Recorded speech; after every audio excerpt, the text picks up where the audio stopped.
Turn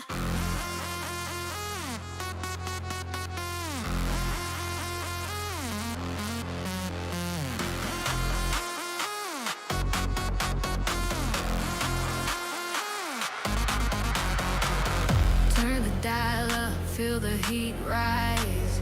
Gaming stews on, let's saute these lies. Pixel sizzle, stories collide. Who's got the sauce? Let's take that ride. Cook the news, stir the truth. Deglaze the film, let's keep it smooth. Celebrate great, they never lose. Quality shines, it breaks through.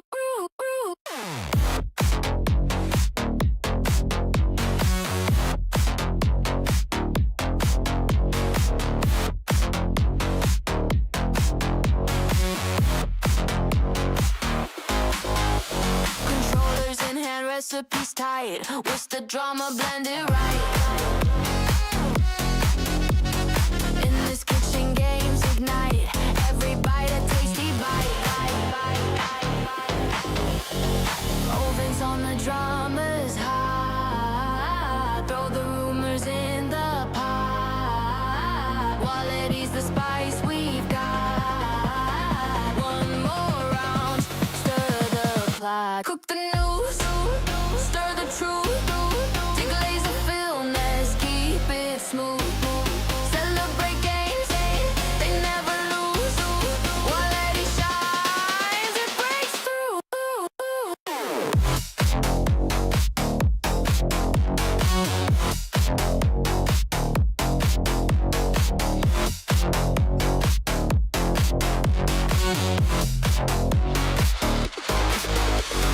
Gaming, grind, towels, plates all served. Every story, every word. Raise your glass, you've earned a cheer. Gaming's feast is finally here.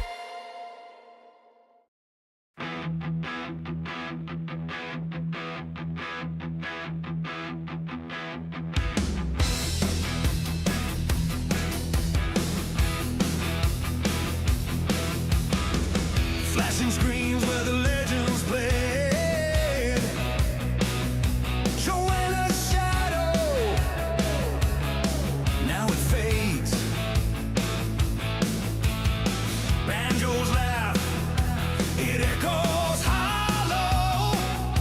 A graveyard of icons, no tomorrow. Once they roared, now they whisper. Golden memories lost in a flicker. Xbox killed, perfect dark. Buried the spark, left a mark. No conquer, no banjo, no Joanna Tourés.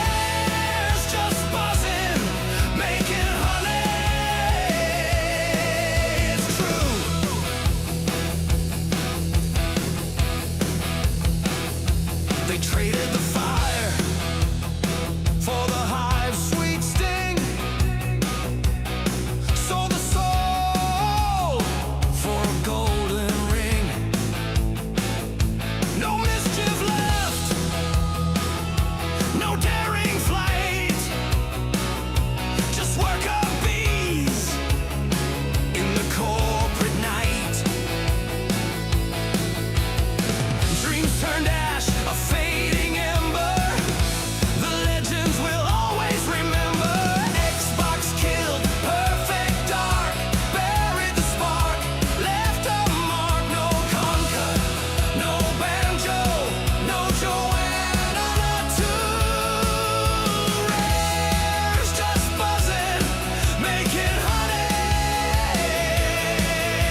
Oh, what's up, grinders? How you doing? I was talking to myself. Pause. Oh man, yep. I forgot. It was a scene if you were paying attention. You know, sometimes you never pay attention. But thank you, grinders. I was talking about how cold it was. See, my hands, everything's freezing. It's freezing, man. It's freezing. I said if it's gonna be 45 degrees soon, everybody's gonna go swimming. That's how cold it's been on the Northeast. But yeah, I was talking to myself. Don't worry, everybody. Don't worry. I enjoyed having a conversation with myself. Pause. Phil. Oh yeah, Phil's gonna be doing a lot of that today. I don't know. Brian, did you see the title of this show? Oh my goodness! If there isn't a show that you want to be here live, so let all the grinders know. Put up the signal. Get them on in here because we're gonna, dude. It is gonna be a 5-course meal tonight. We're going to. We're gonna have we're gonna be like 121 gigawatts. We're gonna go back to the future, man. Trust me.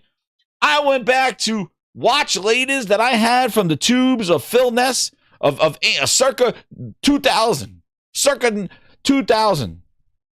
Nah, I don't know, Phil. Not that far back. Phil Ness, basically 2010. We're gonna be going back in time.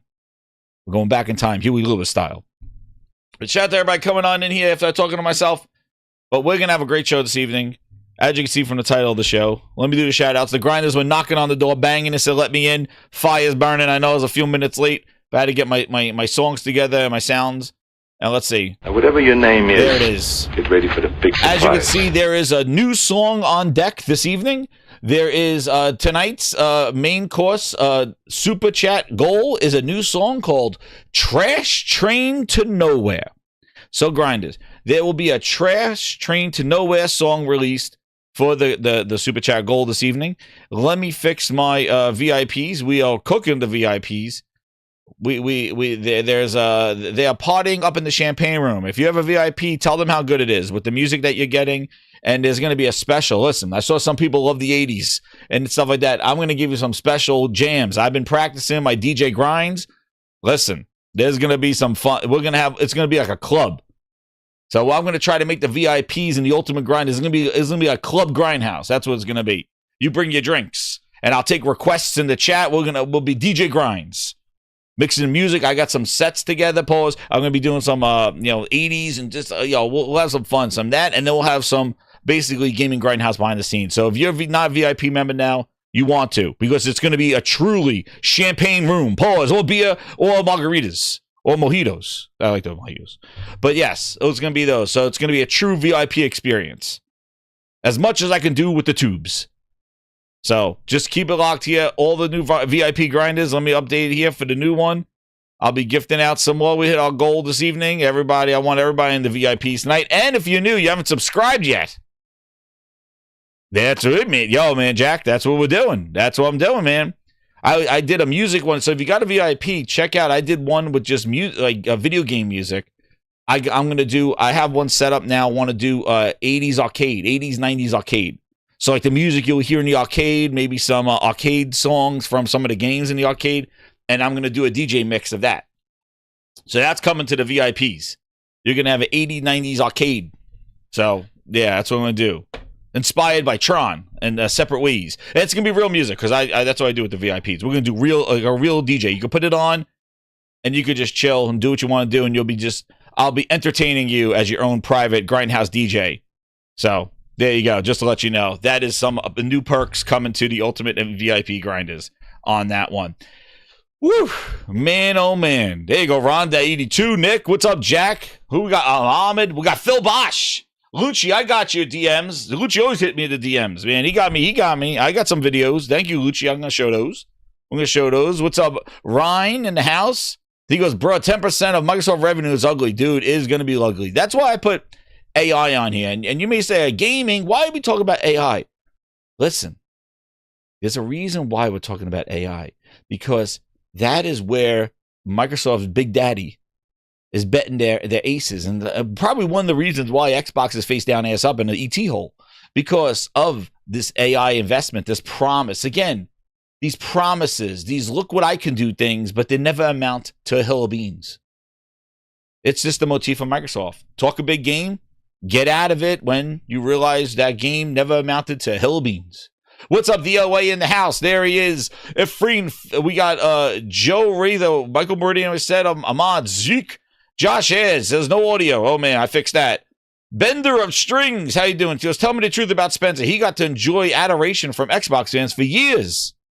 But because he did anything great, but simply for not being Don Matrick. Man, Bender of Strings, this is why I love the grinders.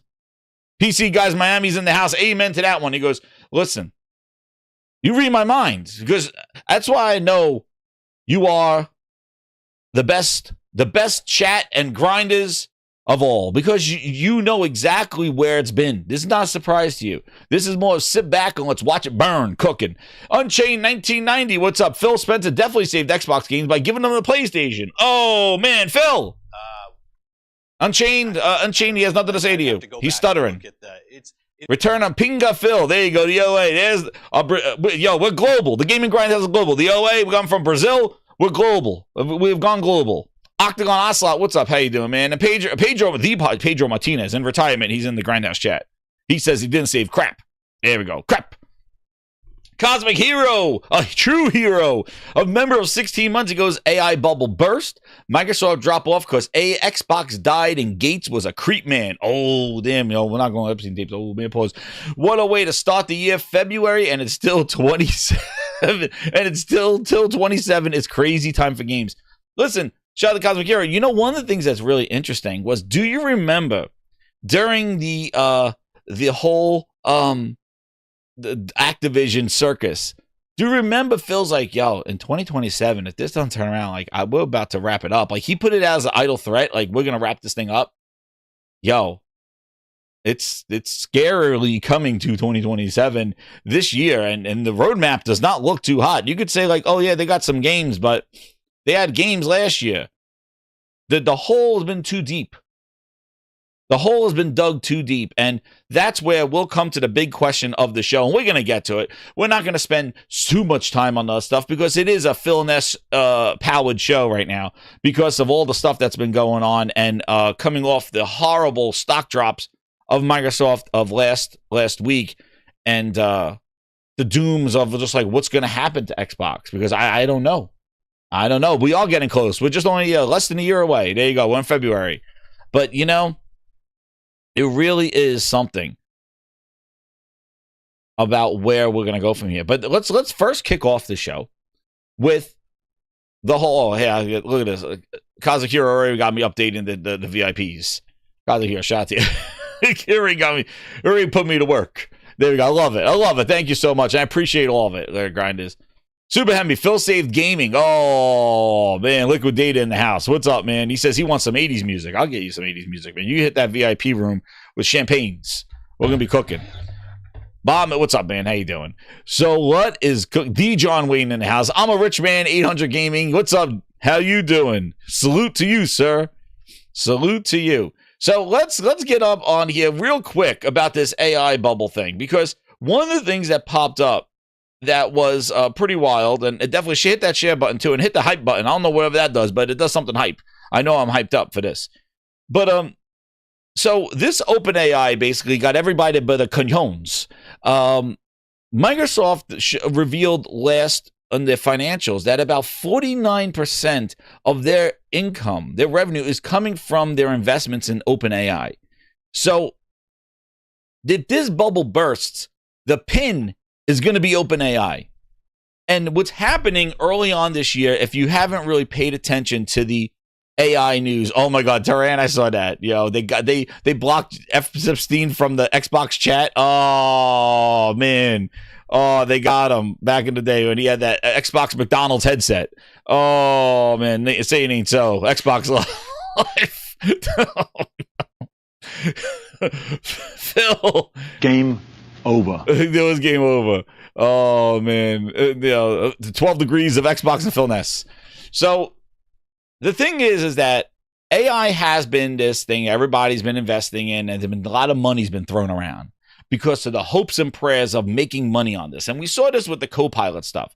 So with Copilot, they were talking about all this growth because they were slapping it on TVs and they were turning people who didn't even care about AI just a user of AI because they slapped it on their device. And then they go, look how many people we have access to AI. And this has been the motif of Microsoft for all these years and Xbox is that they just basically take people that are, you know, just walking down the street and they go, number one customer. Oh, you looked at the sun. You must like, you're one of us. It's like, what? They just grabbing strangers off the street and going, oh, what you have green shorts on. You're an Xbox. What? I'm a fan. What? Yeah. And they basically just kind of for their own sanity, they just recategorize people that are not even using their stuff, but because they maybe threw an app on something they may use, they call them a user. Pause, a user. They call it like, oh yeah, that's a growing market. And so they slapped on all this increase of people, but now they're like, wow, you're growing. Oh, we got 100 million users. We got 1 billion PCs out there, PC users, and they're using And then they go, wow, 1 billion people on Windows 11. So how much we making? And they're rubbing their hands together like this. They're rubbing their hands. And then it's like, and then Satya goes, humana, reverb, humana.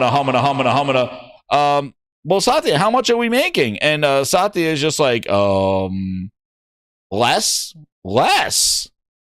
What do you mean less? Yeah, less.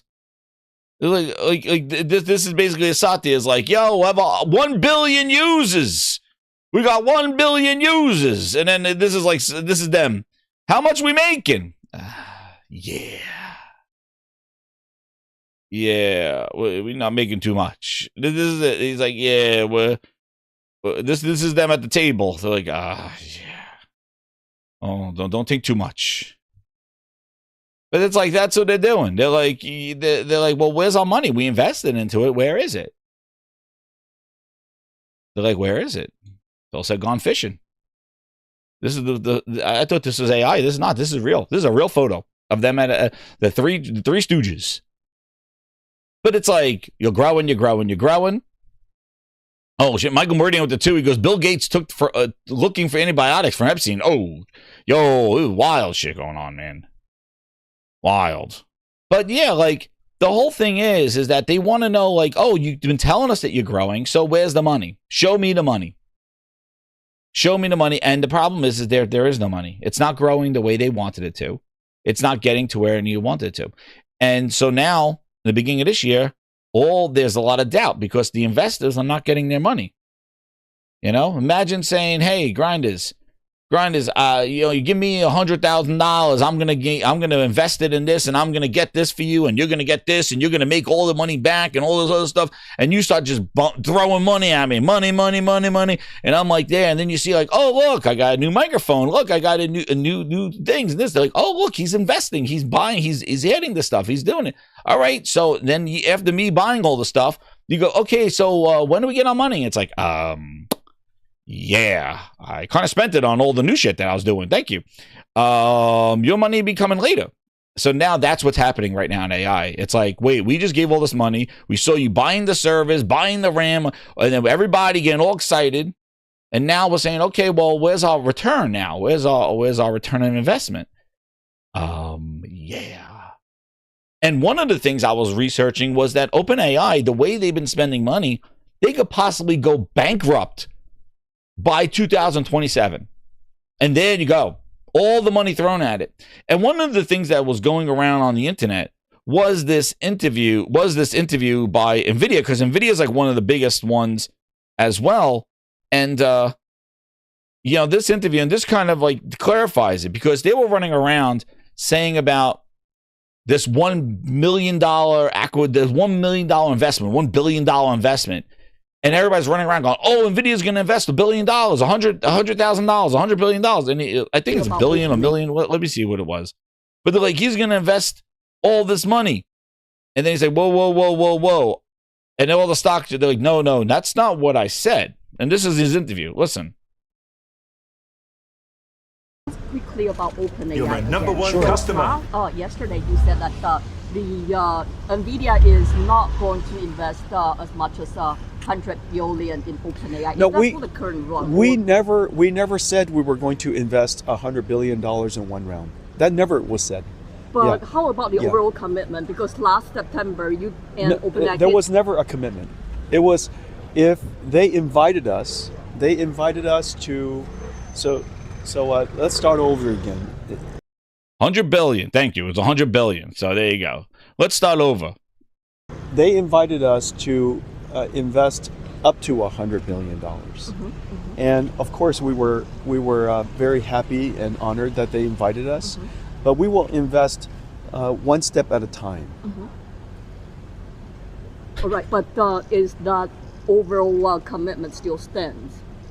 Or it's not a commitment? I told you just now. Okay. Yeah, you keep putting words in my mouth. Okay. It's not. Sorry about yeah, I know that. Yeah. They invited us to invest up to $100 billion. And we are honored that they invited us. We will consider each round one at a time. Yeah. Yeah. Totally different. Because they were running around saying that Nvidia is going to invest $100 billion in OpenAI, and then everybody's like, woo, that means, look, if they're behind it, then keep throwing money. And this is how the market reacts. Like, they're throwing money at AI, so there's got to be something. So let's buy low. Let's buy now, because this is going to turn to something huge. But now, what's happening in the beginning of this year is that there's a lot of doubt. They're like, wait a second, we've been throwing a lot of money in here. Are they going to make up for their promises? Like, come on. Now, where's your money? Where's your promises to get us our money back? Because we've been throwing it at you. You've been spending it. But now it's our turn. And the way they're spending it, they're going to be bankrupt. And now you see the tone of Nvidia. It's like, well, wait, they invited us to spend $100 billion. But I'm not committing to giving them $100 billion. We will do it in increments. Yeah, you want to know why? Because that's feeding right into the fears of this OpenAI, which will affect Microsoft, because that's like half their, like 45% of their revenue thing. So it shows the hesitancy with throwing more money at them, because they're not seeing the uptick in what they want. So the bubble is about to burst. The bubble's going to burst, because you can see people are now getting hesitant with it, and you see how much Microsoft stock dropped as well, because this whole the promise of like, look, they're really serious. And what's so crazy, grinders, and the reason why I bring this up on the gaming show, first of all, if he wants to smack the lady with a 4090 right across the head, he probably wants to say, yo, I got a 5090 right here, a supercharge, I'm going to smack you with it. I'm surprised he's not hitting people with 5090s as a weapon. So 5090 nunchucks, he'd be smacking people with them in the streets, saying, please don't put words in my mouth. But it mirrors exactly what happened with Xbox. People believed in Xbox because Phil and friends were spending so much money. Satya is behind gaming. Satya is behind this. We're buying studios. We're buying. And everybody's like, oh, look at them. They're serious about gaming. They're serious about gaming. They did the same thing with Mixer. Look how much, if they don't believe in Mixer, why would they spend millions on Shroud and Ninja? Why would they pay them so much money to bring them over if Mixer isn't a thing? Satya is fully behind it. Look how much they're spending. Look. Same thing. And Mixer got shut down. It was no promise. Just by throwing money at something, yes, it shouldn't be the sole indication. But these investors, that's what it is. Oh, they're throwing money at something, then I'm going to throw money at it too, because it's going to blow up. But then if it blows up and pops, then you lose all of it. And they're like, well, we can't pay you back. We have no more money. We spent it all on the money. You gave us all the money. We hoped it was going to turn up into something. Mixer never did. No, goodbye. And now we see the same thing on Xbox. Everybody's like, oh my God, Xbox is bigger than ever. They spent $80 billion. And look, we're sitting here like the investors going, well, what are the results? What are the results? They spent $80 billion. What are the results? Call of Duty got better? The games pump, like, are they doing incredible? Like, what's going on? Is Xbox stronger than ever? They spent $80 billion. And we're just like the investors sitting here going, yo, it is at its lowest point. It is going away. It's fading away. So how, just by spending money, doesn't mean it's a guaranteed win. And that's why I bring it up. And this thing is going to affect Microsoft too, if this OpenAI stuff doesn't follow around. And that's right. Lunchi said that the public will rock with AI. No, AI is slop. And you could tell even the hesitancy with Satya in the beginning of the year. He started off the year going, please don't call it slop AI, because he wanted it to grow. He didn't want that perception. He wants everybody just to kind of use it. And then they got called Microslop a week in the year. William Aguilar, shout out to you, man, for a 20. He goes, if Xbox just stuck with the studios they bought in 2018, like Obsidian and Bethesda later, but never went after ABK, they could have been in a great position with exclusives and competition today. But ABK forced them to go full third party. Shout out to William Aguilar, dude. That's the truth. What's crazy, William, is that they never even saw the results of their acquisition of Bethesda. They never did. And they bought him out of fear. You know, they bought him out of fear because if you remember, while they were going to buy Bethesda, Sony got 2 exclusive games from Bethesda. In Deathloop and in the Tokyo, Ghostwire Tokyo. And they were exclusive. And Deathloop was like a hugely high. I didn't like Deathloop. I thought that was my dud of the year. Even though it got 90s, it was, everybody loved it, Deathloop. I really didn't care for it too much. But it was like very highly reviewed and everybody loved it. And it was up for awards and all that other stuff. Ghostwire Tokyo, I kind of liked it a little bit better, but it wasn't as, it was okay. But they got exclusive games and Microsoft got afraid. And they said, well, Sony can't be taking these games away from us. So let's buy them. Let's buy ZeniMax so Sony can't do this to us anymore. And they bought it as a defensive mechanism. Because they didn't do anything in their power to nurture Starfield. Well, Starfield didn't turn out better because of Microsoft, just like they didn't save Call of Duty and turn it better either. But those exclusive games, Microsoft was fighting for its life because Sony was leveraging its install base and getting exclusives and willing to buy games just for PlayStation. And also they had the install base, so it wasn't hard. And Microsoft was like, well, we got to stop them. We can't stop them with our console sales because we don't have a lot. Let's just buy the whole company, and then we could take the games away from them. Take it back. And that's what they did. What was the first things they did? Starfield's exclusive. Redfall's exclusive. Yeah. They kept the service games and stuff over there, but as soon as they bought them, the first things they were doing was stop the PlayStation version because that was the reason why they bought them. To take it back because Sony was using its leverage and taking games away.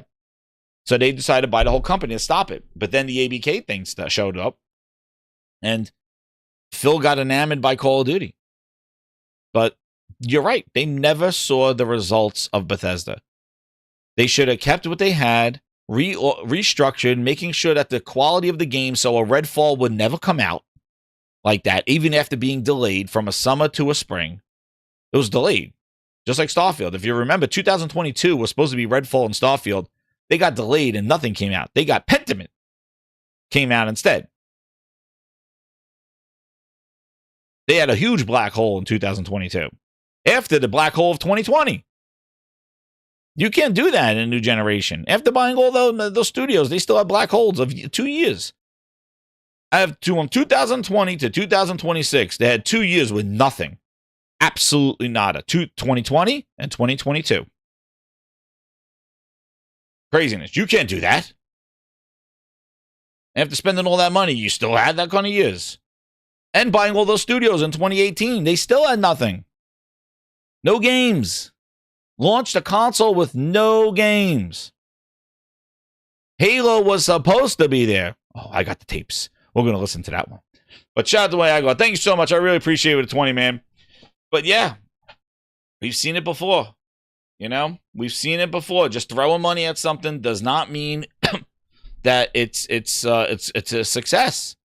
You need to have the nurturing. You need to have the care of it. And they just went around throwing millions away and billions. And there you go.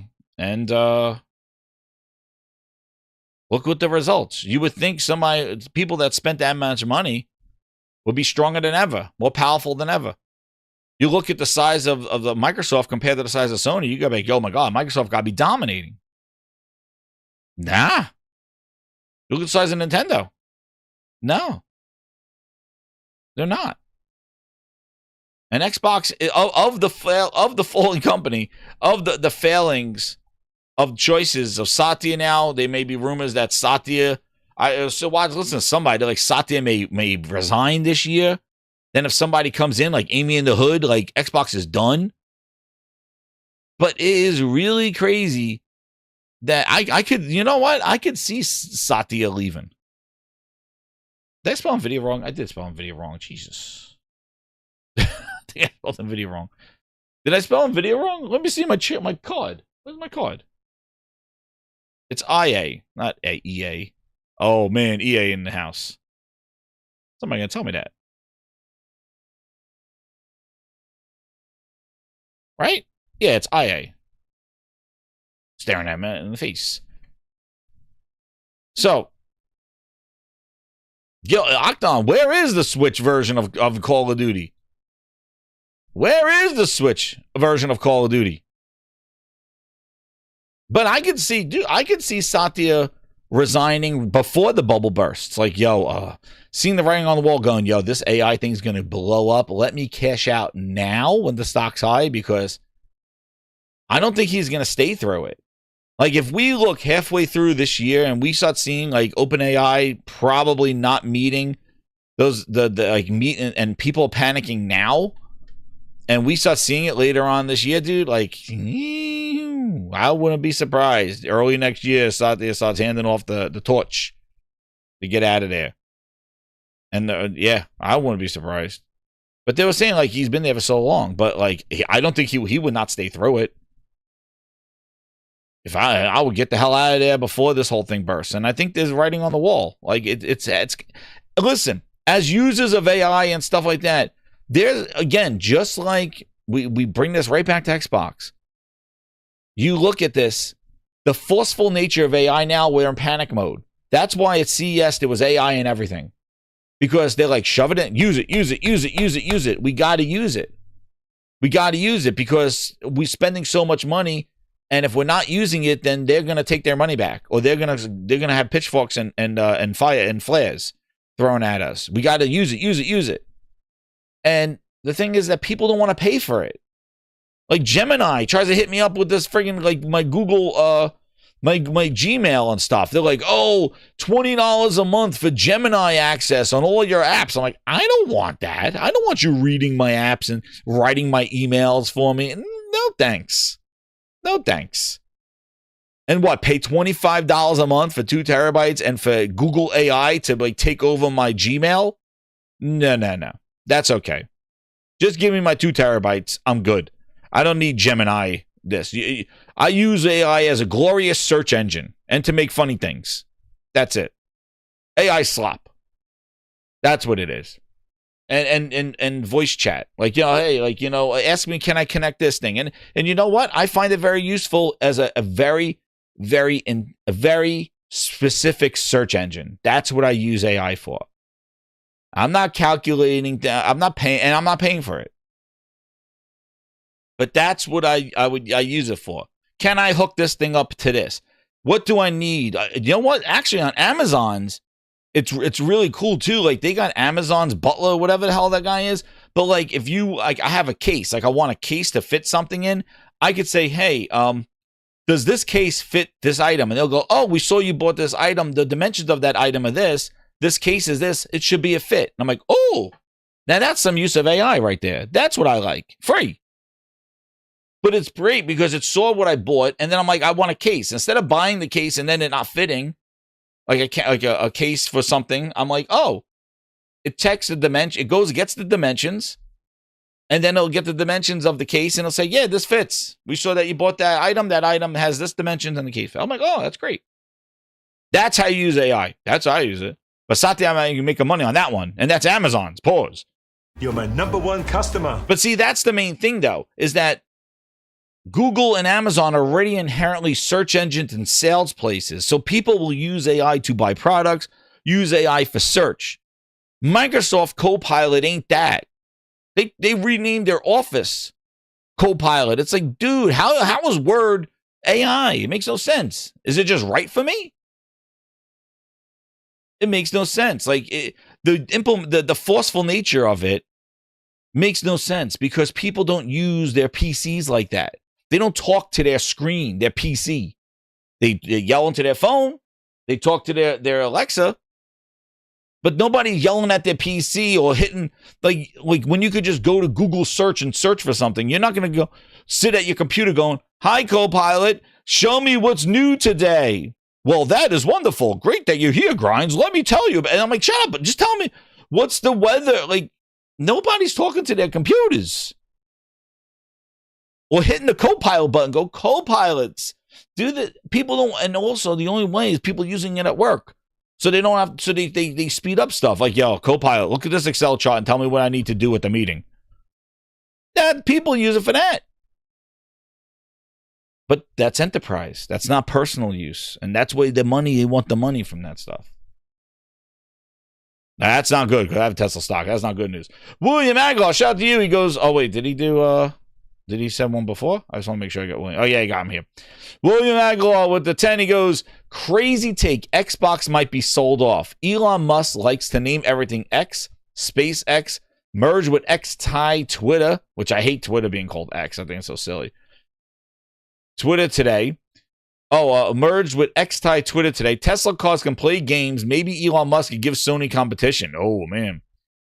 I don't know. Elon Musk getting into gaming, dude? I don't know. That's I don't know, man. Yeah, Elon's been quiet, though. But yeah, it's something, dude. Like, it could be. It could be something like, somebody may buy Xbox. But again, the issue is, and we'll get into it, we're covering with Xbox stuff, is that the brand power of Xbox, it's not, it's really, they have not really empowered the brand. And that's something that we'll talk about when we get to it. That, is it something even worth buying? I think some of the IPs are interesting for game developers to make and put their takes on them, but I don't know about the Xbox brand itself. And the way it's been going, I don't think it's going to end on a strong point at all. Like, I don't, like, I think Xbox is just going to fade away like Zune. It's like, oh, sell off Zune. It's like, yeah, dude, now Apple, like, when Zune doesn't have that name. And Xbox is getting there because they've dragged it through the mud for so many years that I don't know. But it would be an interesting take on it, dude. It would be an interesting take on there. And then let me see, you had, oh, yeah. I'll show him twice. Yo, shout out to AK226 with the 20 VIPs. Yo, he was making sure everybody gets a DJ jam. Oh, man. Shout out to you, AK226. He got him. Oh, man, we got Lucifer with the Lou. We got Dan Cortez. We got Roadkill, Rule of Thumb, Bear Metal Gamer, Play Beyond, Heath Stevens. Yo, Gaff. Shout out, man. Awesome. He's going to make sure I give out some VIPs.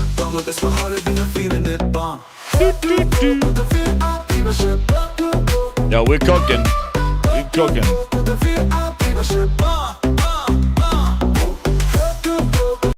There's some jams there as Arnold's going crazy. He might buy a studio too. Yeah, that may be something. He may buy a studio or two.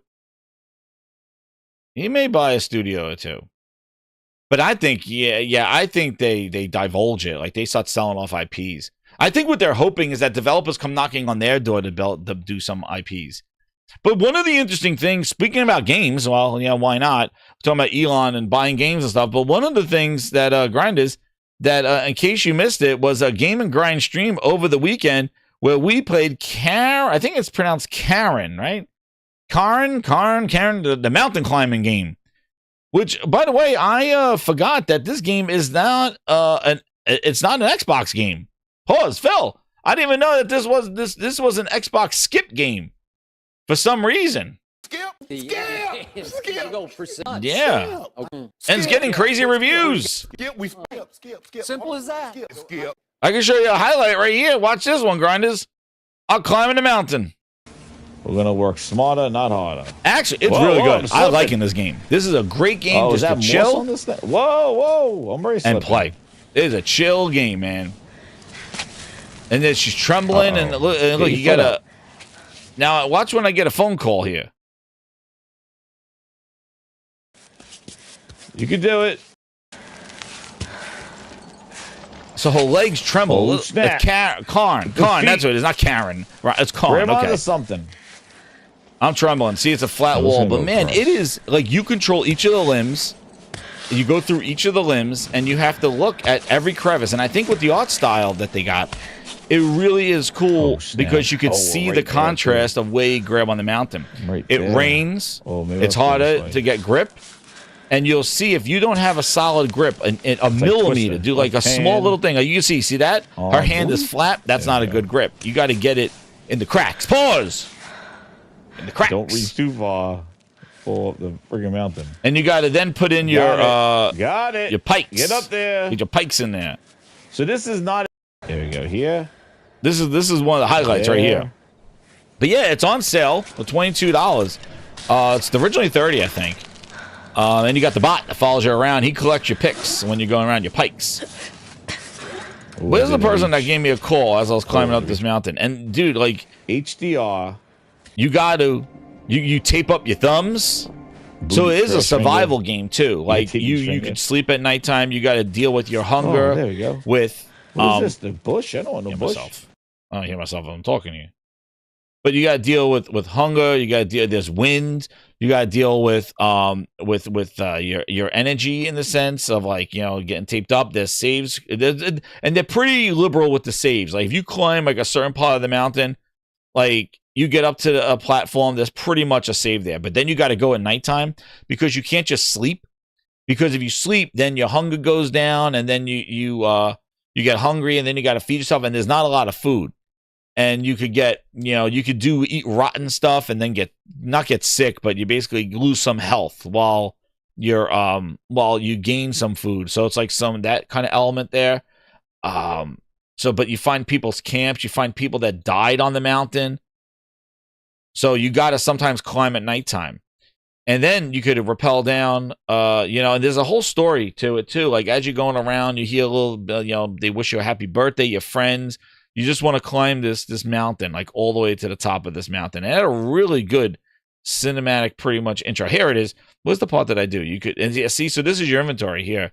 It is really good. It's really good. It's very interesting. So there's you, and you could shake your backpack to make sure that you make room for food and stuff like that. If you can't pick it up, if it's too heavy, you craft. You could fix the bot over there. It would be a great VR game. That's what I was saying as I was playing it. It will be a great VR game. There's also like some food gives you like focus for a little bit where you won't tremble as much. You'll have more stamina. You cook, and there's a lot of this crafting where you could kind of combine things. You could combine herbs with water that you use to drink, but you also use to cook.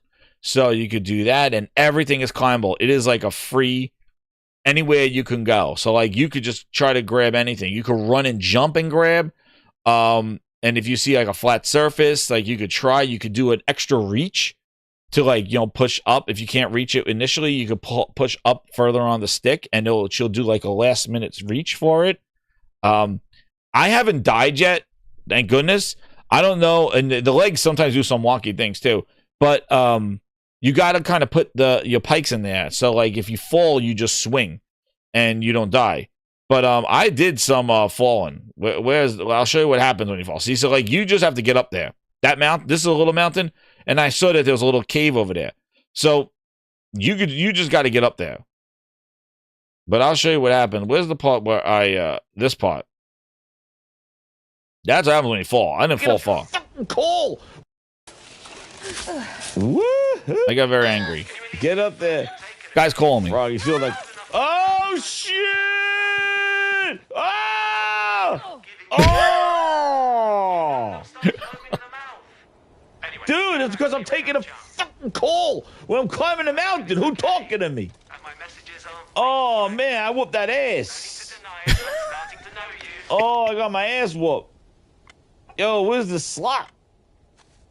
Oh man, what is this? Oh! Oh! I'm not taking messages. So, do you ever respond to voicemail? We have no way to know your location. And the sponsors are breathing down my neck. Oh, man. Legs are shaking. Get up there. Frog, you feel like... Oh, shit! Oh! Oh! Didn't lose that much health on it. I didn't lose that much health. But that was my big fall. That was my big fall. But, dude, I have to say, like, the game is really cool. And I am enjoying it. And there is a commercial.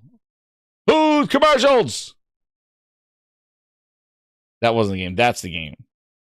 And there was some crazy plot. Like, I tried to... And watch, this is the Game and Grind, man. So if you're new to here, Game and Grind, this is where I kind of podcast and have a fun time and we stream some games.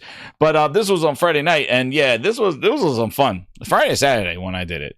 But it's better than Baby Steps. Michael, it's better than Baby Steps because they got the better saves. I feel like I'm more control. Baby Steps was just killing me. And the fact that you don't use your arms in Baby Steps, like, you got to control his legs. Ew. And this one's pretty easy. Just to kind of briefly do the controls, like, you basically just use your analog stick to move, but you go through each of the progression of the hands, and you could hit circle to back away from what, if you put a bad placement, you could take one limb back to replace it. So that is really good as well. She did fall like the Baby Steps guy. She did fall like the Baby Steps guy. I had flashbacks, Michael. I was twitching. I saw her fall like that. I'm like, whoa! I'm like, Baby Steps. But yeah, this game came out. So it came out. It's getting great reviews. It's one of those surprise hits. It was on a State of Play, I think. And yeah, tons of reviews, tons of stuff. And then your typical grinders. Oh, there they are. There they are. But typical, typical in Xbox fashion. Typical Xbox fashion. When do I get to play? Yep, typical Xbox fashion. There you go. There you go. Typical Xbox skip. Again, nothing to see here. They say Xbox is stronger than ever. Bleed green, do all this thing here. Everything's fine. Phil told me in the chat, it's fine. Last week was a little fumble. The industry's crumbling. It's fine. Don't worry about it. We're doing fine. Xbox is in a great place. They're making money. No, they're not. It doesn't matter. It was just a rough month. It was Christmas. It was a bad Christmas. It was Black Christmas. It was like the scary movie, the horror Christmas. No, it wasn't. It was good. Everybody's doing good. We'll see what Sony's numbers are. If Sony do bad, then we'll talk. But there wasn't a lot of games out there. They released Call of Duty, Ninja Gaiden 4, and Outer Worlds 2, a sequel to a game that came out as a sequel. They did Game Pass. That's where the Game Pass either that didn't grow either. But it's not about console sales. It's not. It's minus 32%. But it's about services and devices. Well, that's down 5%. I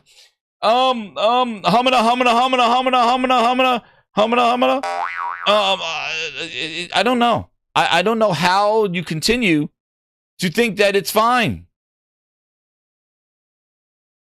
I don't understand it.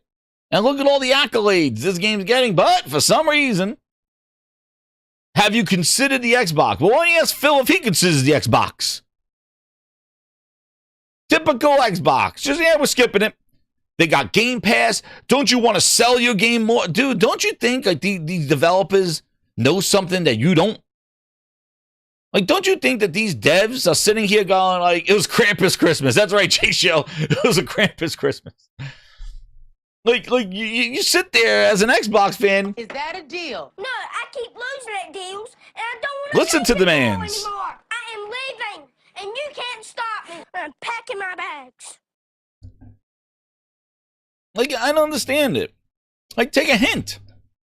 How many times do you got to go screaming at devs going, did you think about Xbox? It's like, yeah. And we said no. You know? Like, yeah. They thought of Xbox and they said, yeah, skip it. Why are they crying?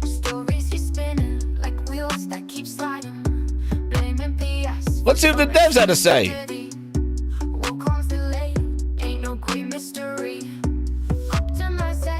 What do they got to say about this? Why are they crying? Bootlegs left. The bootleg stands alone. A bootlegs alone. Windows games, Steam Central. Why didn't it launch on Series X? It's simple. The Game Bakers is a small team with limited resources. Previous titles did not sell well on Xbox. Quote, unfortunately, without Game Pass, it is also very hard for many indie games to be visible on Xbox. Well, there's your answer. Because Game Bakers itself funds and self-publishes its games, the math has to add up. Well, have they considered Xbox? You're damn right they did, and they said, they told you this. They said, give them this. They said, oh, have you considered Xbox? Thinking about putting it on there? Dusty Ben asked Phil, is Starfield exclusive? Phil says, no. I said, no, red bitch. It's all coming. Let's skip them. They're right there. It's very hard to Game Pass cannibalizes if you want to sell your game. Jusant and Con is made by the same developers that Mondo says. Yeah. If you want to sell your game and not succumb to Game Pass, you are a no deal on Xbox because they will not buy your game because you're not in Game Pass. How many have we seen them screaming at devs if they don't put their game? I remember the AEW game, which was ass. They're like, why are you not on Game Pass? I'm not buying it. It's like, dude.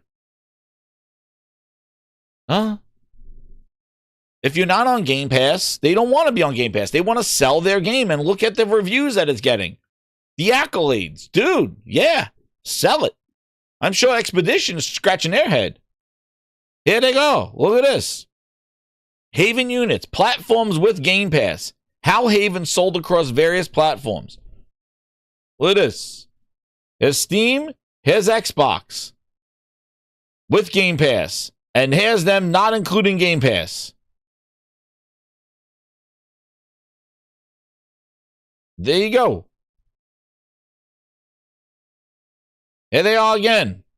We have heard from all you who played Fury on Xbox, and we understand your frustration. We are a small indie team who cannot find the time and budget to make the port. Fury never captured a lot of attention on Xbox, and unfortunately, we had to prioritize platforms. We hope to be developing for Xbox again in the future. Thank you for supporting our games. Never captured a lot of attention on Xbox. Have you considered Xbox? Yeah.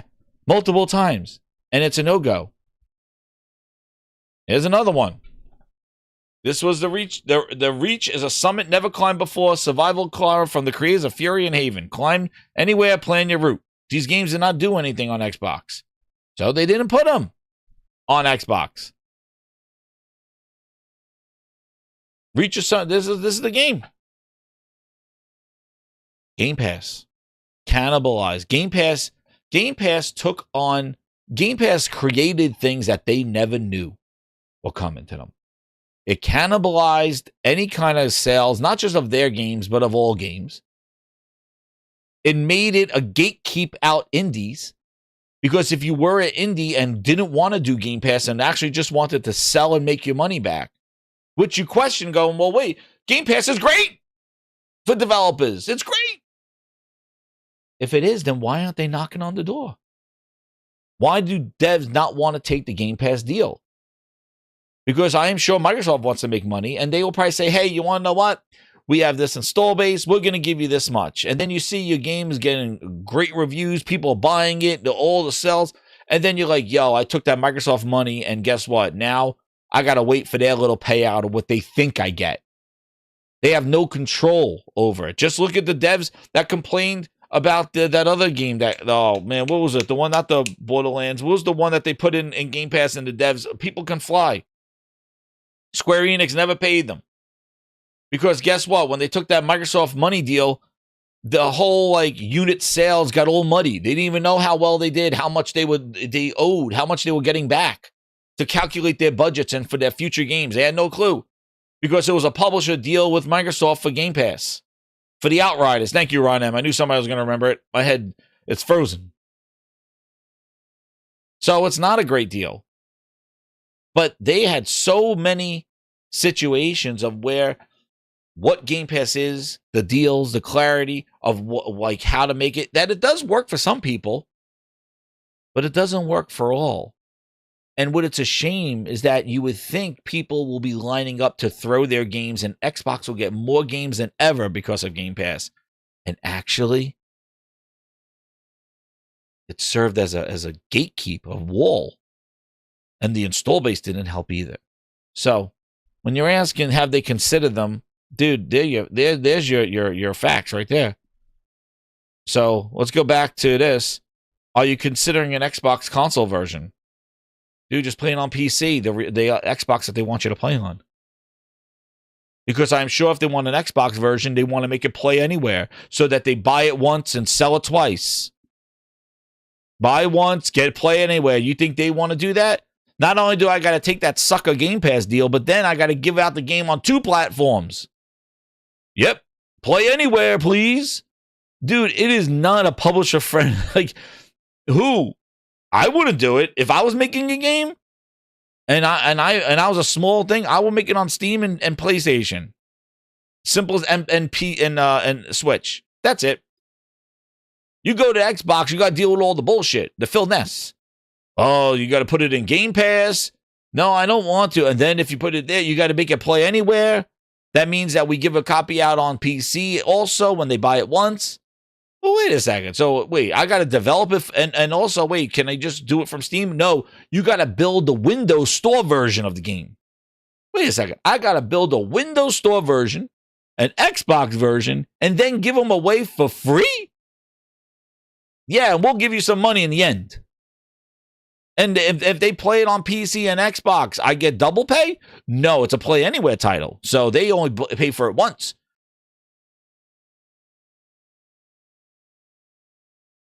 Though that deal is. Bass is fucking raw! That sounds like a raw deal. Raw!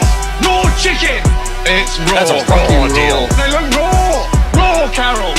Great game, skip an Xbox. Raw. Fuck off. And by the way, it's raw. News at 11. But like how? And how do you act surprised, Colt? I don't understand it. How are you sitting there going, we weren't expecting this? It's like, dude, give it up. And now what do you do? Forward it to Phil Spencer. Forward it to P3. Phil, fix this. I don't know. Phil, fix it. Go back and look at the. How many times, dude? How many times? Let's see what the comment's saying. J-Dub. Why make games for a dead console? Why would they do that? NPC and Steam. I don't understand why any third-party developer publisher would consider Xbox for any of their games. They only lose money by making that port. I thought they all claimed to have PlayStations. Why not play it there? Jusuin, which was a really good game as well. I've been playing it for a couple of weeks on PlayStation. Great game. xClown still clinging on. Not Sony. Colt, you mega invest. Neo. And then they're running after this thing too, Neo 3. Another PlayStation exclusive that came out. A console exclusive, Neo 3. Have people playing the demo? Here's another one. Also on PC, not available to other consoles until at least 6 months after February. Well, here we go. Here's an oldie but a goodie. Wait, just wait till E3 there will be a showcase, but I can't say when all our games need help. Bootleg Studios helping with Perfect Dark. Oh, Bootleg Studios helping with Perfect Dark. The good old days when Perfect Dark was going to be a game. Dude, I remember when Final Fantasy had that little statement under there too. Final Fantasy VII Rebirth.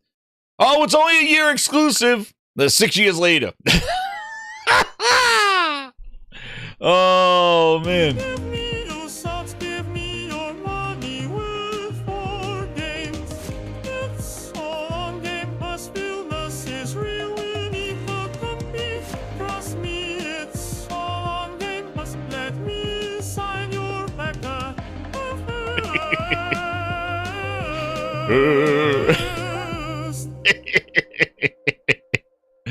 Oh, the classics never die. The classics. There's another skip. Like, I got many, dude. Yo, Neo 1 was on 2017, still no Xbox. Like, take a hint. Take a hint, man. Take a hint. They're probably talking about the Switch version. Damn, they're probably talking about the Switch 2 version. And then it'll come to Xbox. You know, we're going to play Neo 3, but we're going to skip 1 and 2. Oh, come on, man. Considering how great Ninja Gaiden did. Oh, please. Oh, Ninja Games. I tell you. Like, take the hint. For a company that says Xbox is everywhere, you think that they will be so saturated that publishers will be knocking on their door. Well, they're not. They're not. They're avoiding it. Because it's all a facade. It's fake. It's fake engagement. It's fake where they are because nobody... come on, who's playing Xbox Cloud on a Meta Quest? Who's using the Cloud app on their LG TV? Like, who's using TV apps if it's not Google TV? Like, who's using the native apps on their TV? Please, Samsung? Dude, that thing is slow as molasses. Tizen. If you have built-in Google TV, that's when you use your TV. Nobody's using native TV, WebOS, LG apps for a $30 Fire Stick they throw in the thing.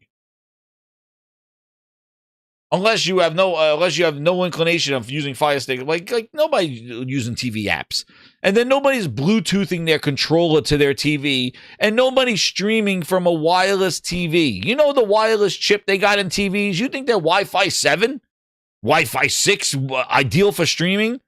The Wi-Fi in those TVs, oh man, it's like ass chips. The Wi-Fi chips in TVs. Psh. Dude, those are the ones that fall off the assembly line. They put those in the TVs. A Wi-Fi chip.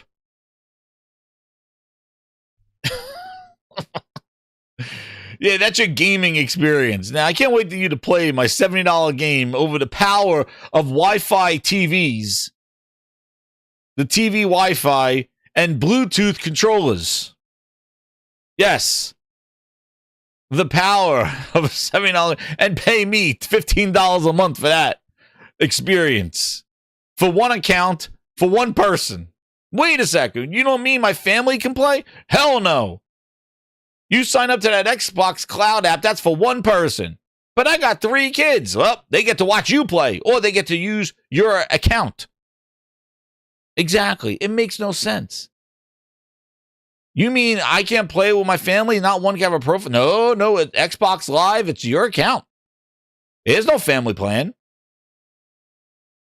You pay us $15 a month. That's for one person. One save. Enjoy. You can play it wherever you want. But what happens if my son boots up my Xbox? Well, you get kicked off. Exactly. Not made for the kids and the families. So this is the problem. It's all just a facade. And that's why these devs are not wasting their time. And actually, that feeds right into one of the things I don't have on the list is the thing that popped up of the GDC thing. And it shows you where the mind share is. And you could take these as all little nuggets for did Phil save Xbox. We'll take these as all little nuggets as we're building to it. But you look at the chart that they did over at game industry.biz or whatever like that. Where are they? There it is. Christopher Dring. He says, in today's GDC survey results, 40% of developers say they're intended to work on PS5. Just 20% for the Series X and S. And PC has the majority of that too. So I think PC had over 50%. So yeah, where are the big guns? But you got the console space, and look at the mindshare focus for developers. It is almost double. 20% versus 40% for console development.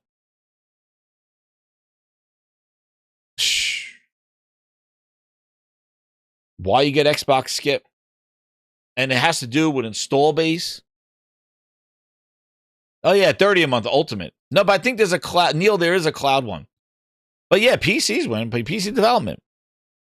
But that's going to shift too when people see how expensive PCs are getting. We're talking about the console space. When you're talking about equals, right? Like I don't say, like a PC usually is not in the price realm of the consoles. You're talking about the series consoles and the PlayStation. They're all like the consoles, right? Of the three, the big three, 40 to 20.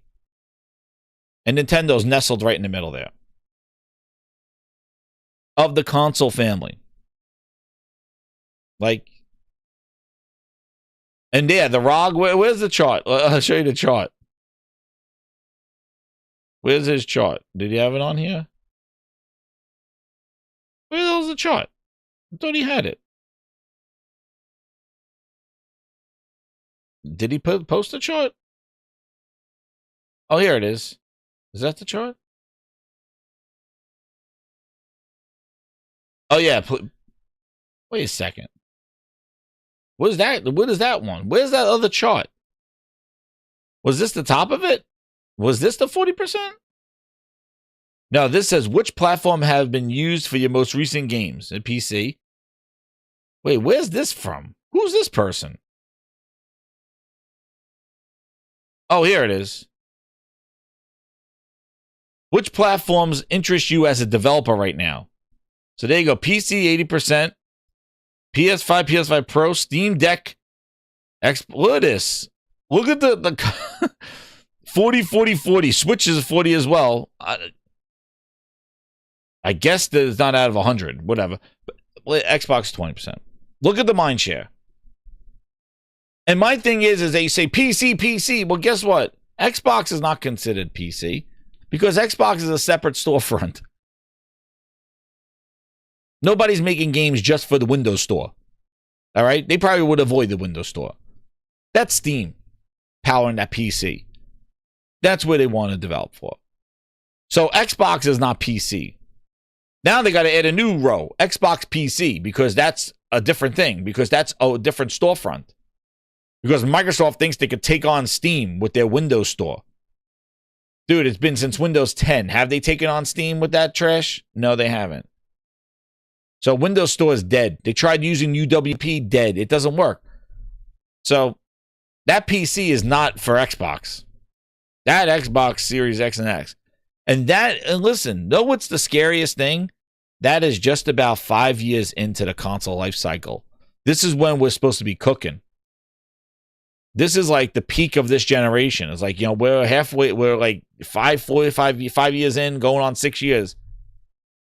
And that's your mind share for developers. And the below this was like the ROG Ally handheld PCs. So that's not a new growing, that is not a more powerful market either.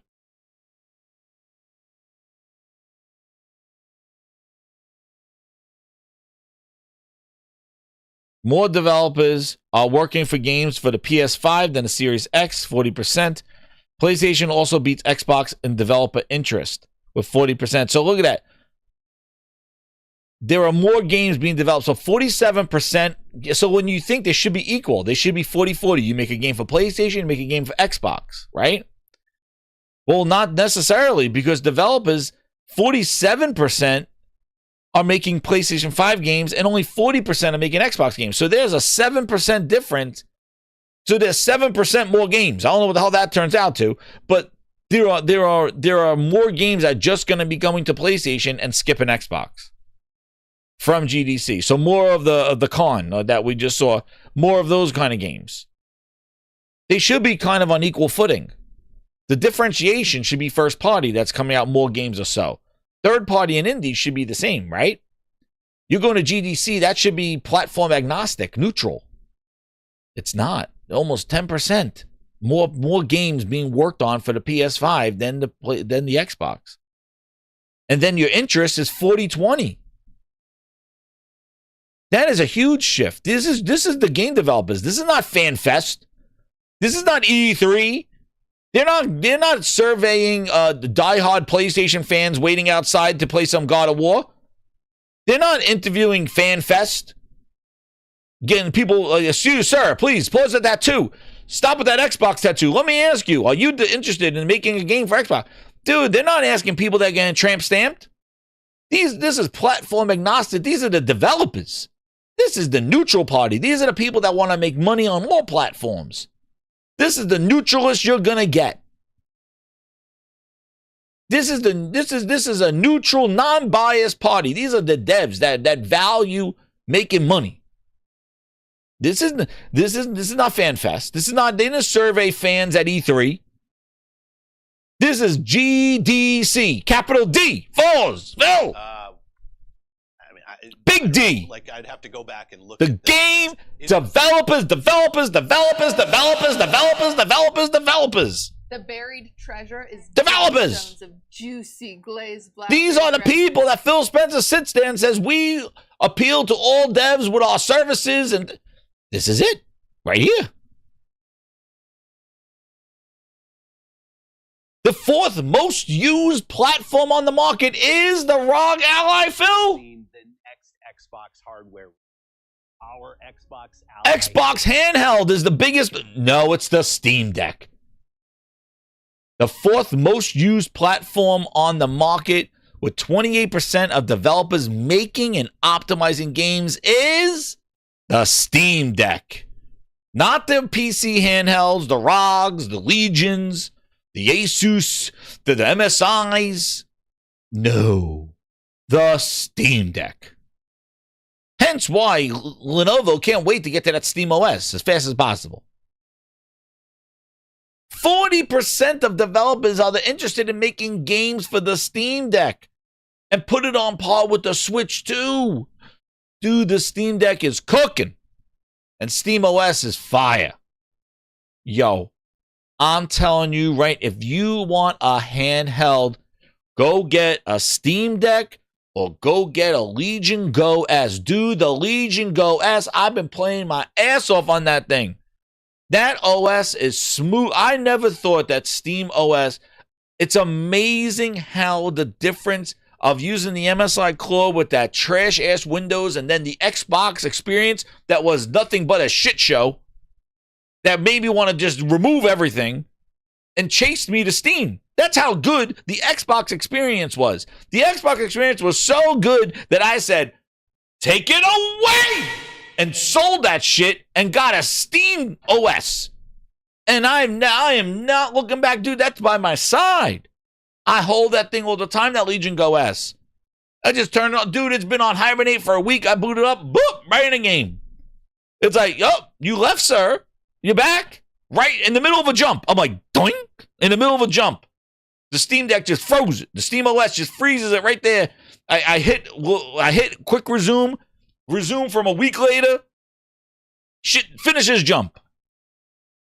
Steam OS the shit. Go get one. I got it on sale for $650. Not that, no, not the Z1. The Z2 Extreme, Z1 Extreme.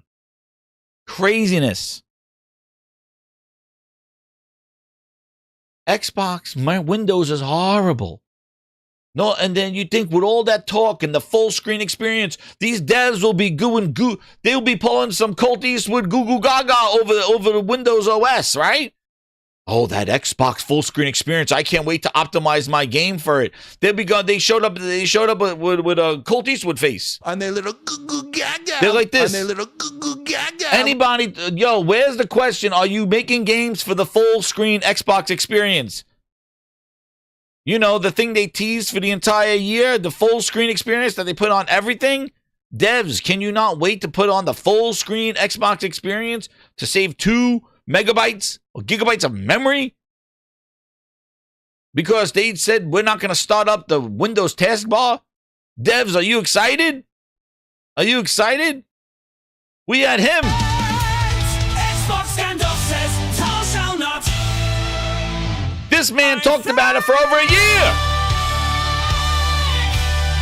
Dude, Gambit, let me tell you something. The Z1 Extreme is fine. The Z2 Extreme is nothing more powerful. It is just a little more optimization. the Z1 Extreme cooks because SteamOS runs it great. There's none of that Windows overhead from that guy. There's none. And it's optimized. The battery life, I'm telling you.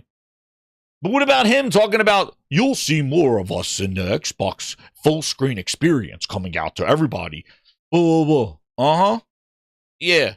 I see the devs are chewing at the bit for it. Nobody even talked about it. Craziness. And then there's the PC, top platform, 83% surveyed currently making games for PC. That's not Xbox Windows Store. That is Steam OS. That's Steam, baby. The more for Steam. There you go, Lord. The Go SZ1. Amen to that one, man. That's what I got. Holy crap. Cooking. Incredible. Love it. Hit that like button, grinders. That's a lot of stale. Yep. There you go. Magnet Trogload says that there's a lot of Steam sales on Fanatical right now, which Fanatical used to be CD keys. But yeah, man. Oh, my God. That winter sale on Steam was crazy. I bought a whole bunch of games. But it's great, dude. And I use it also to stream the PlayStation. To do that, like, I use the PS Play on there. I have my emulators on there. Dude, great. And I'm excited for a PlayStation handheld, another one, like an OLED, I was saying this on my stream. I was like, if they do a handheld with an OLED screen on it with HDR, dude, that portal for $200, you throw it on your pocket. No, you can't throw it in your pocket, but like, it's not no $900, $1,000 device. And then you look at how Microsoft cares so much about there they are again. Then you look at it so much, Look.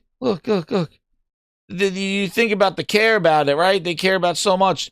Dude, this is what happens when you make a Windows device. Look what happens. Look what happens.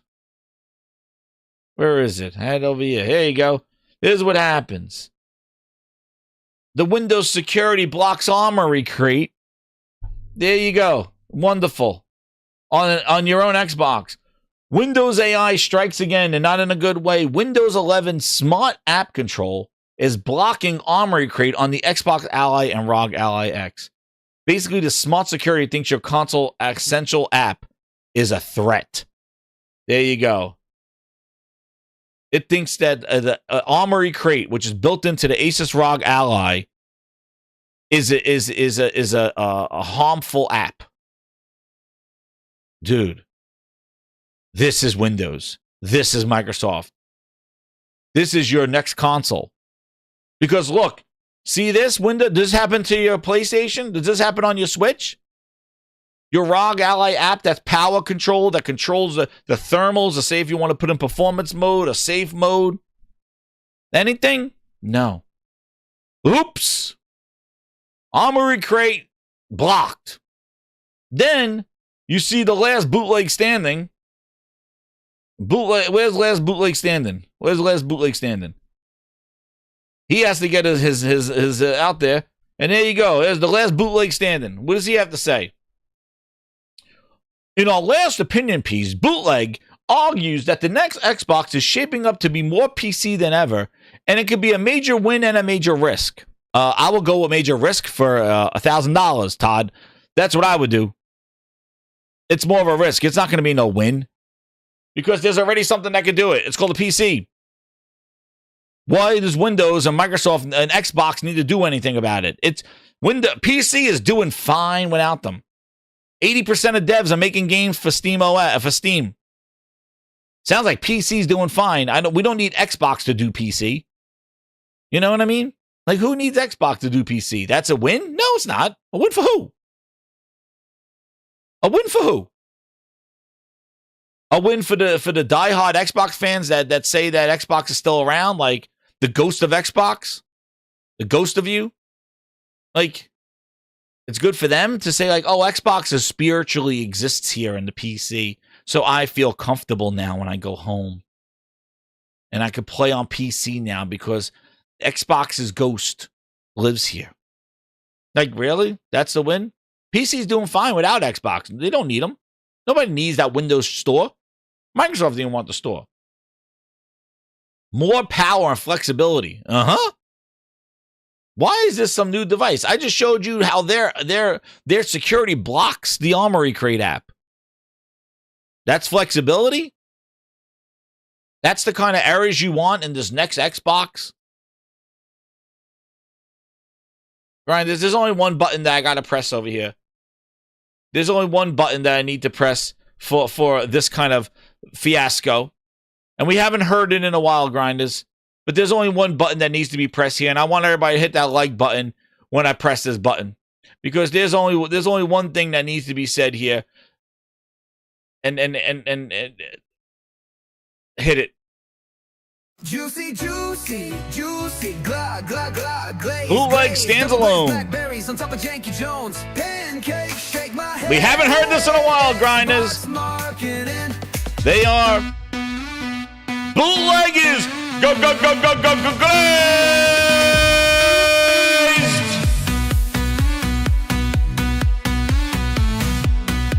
We're cooked. Juicy, juicy, juicy, glah, glah, glah, glaze, glaze, double glazed blackberries on top of Janky Jones pancakes. Shake my head, Xbox marketing.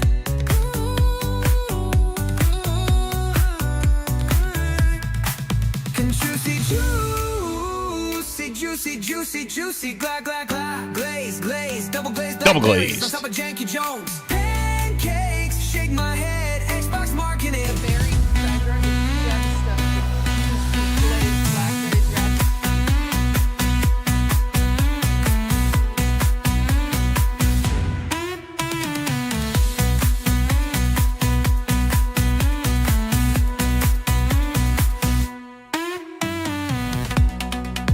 That's the glaze, man. Dude, what are we doing here? Juicy, juicy, juicy, glah, glah, glaze, glaze, double glazed blackberries on top of Janky Jones pancakes. Shake my head, Xbox marketing. Damn. It is the ultimate, the bootleg stands alone. Juicy, juicy, juicy, juicy, glah, glah, glah. The bootleg stands alone, man. We dive into what it means for the game's performance, stability, and long-term health. Oh, please. Oh, please. Keep punching that air, dude. Keep punching that air. And this is what they're going to be. And believe me, you'll see them crawl right up Phil's ass as soon as they announce something. Just like they crawled up last year. What happened to the ROG Ally X? What happened?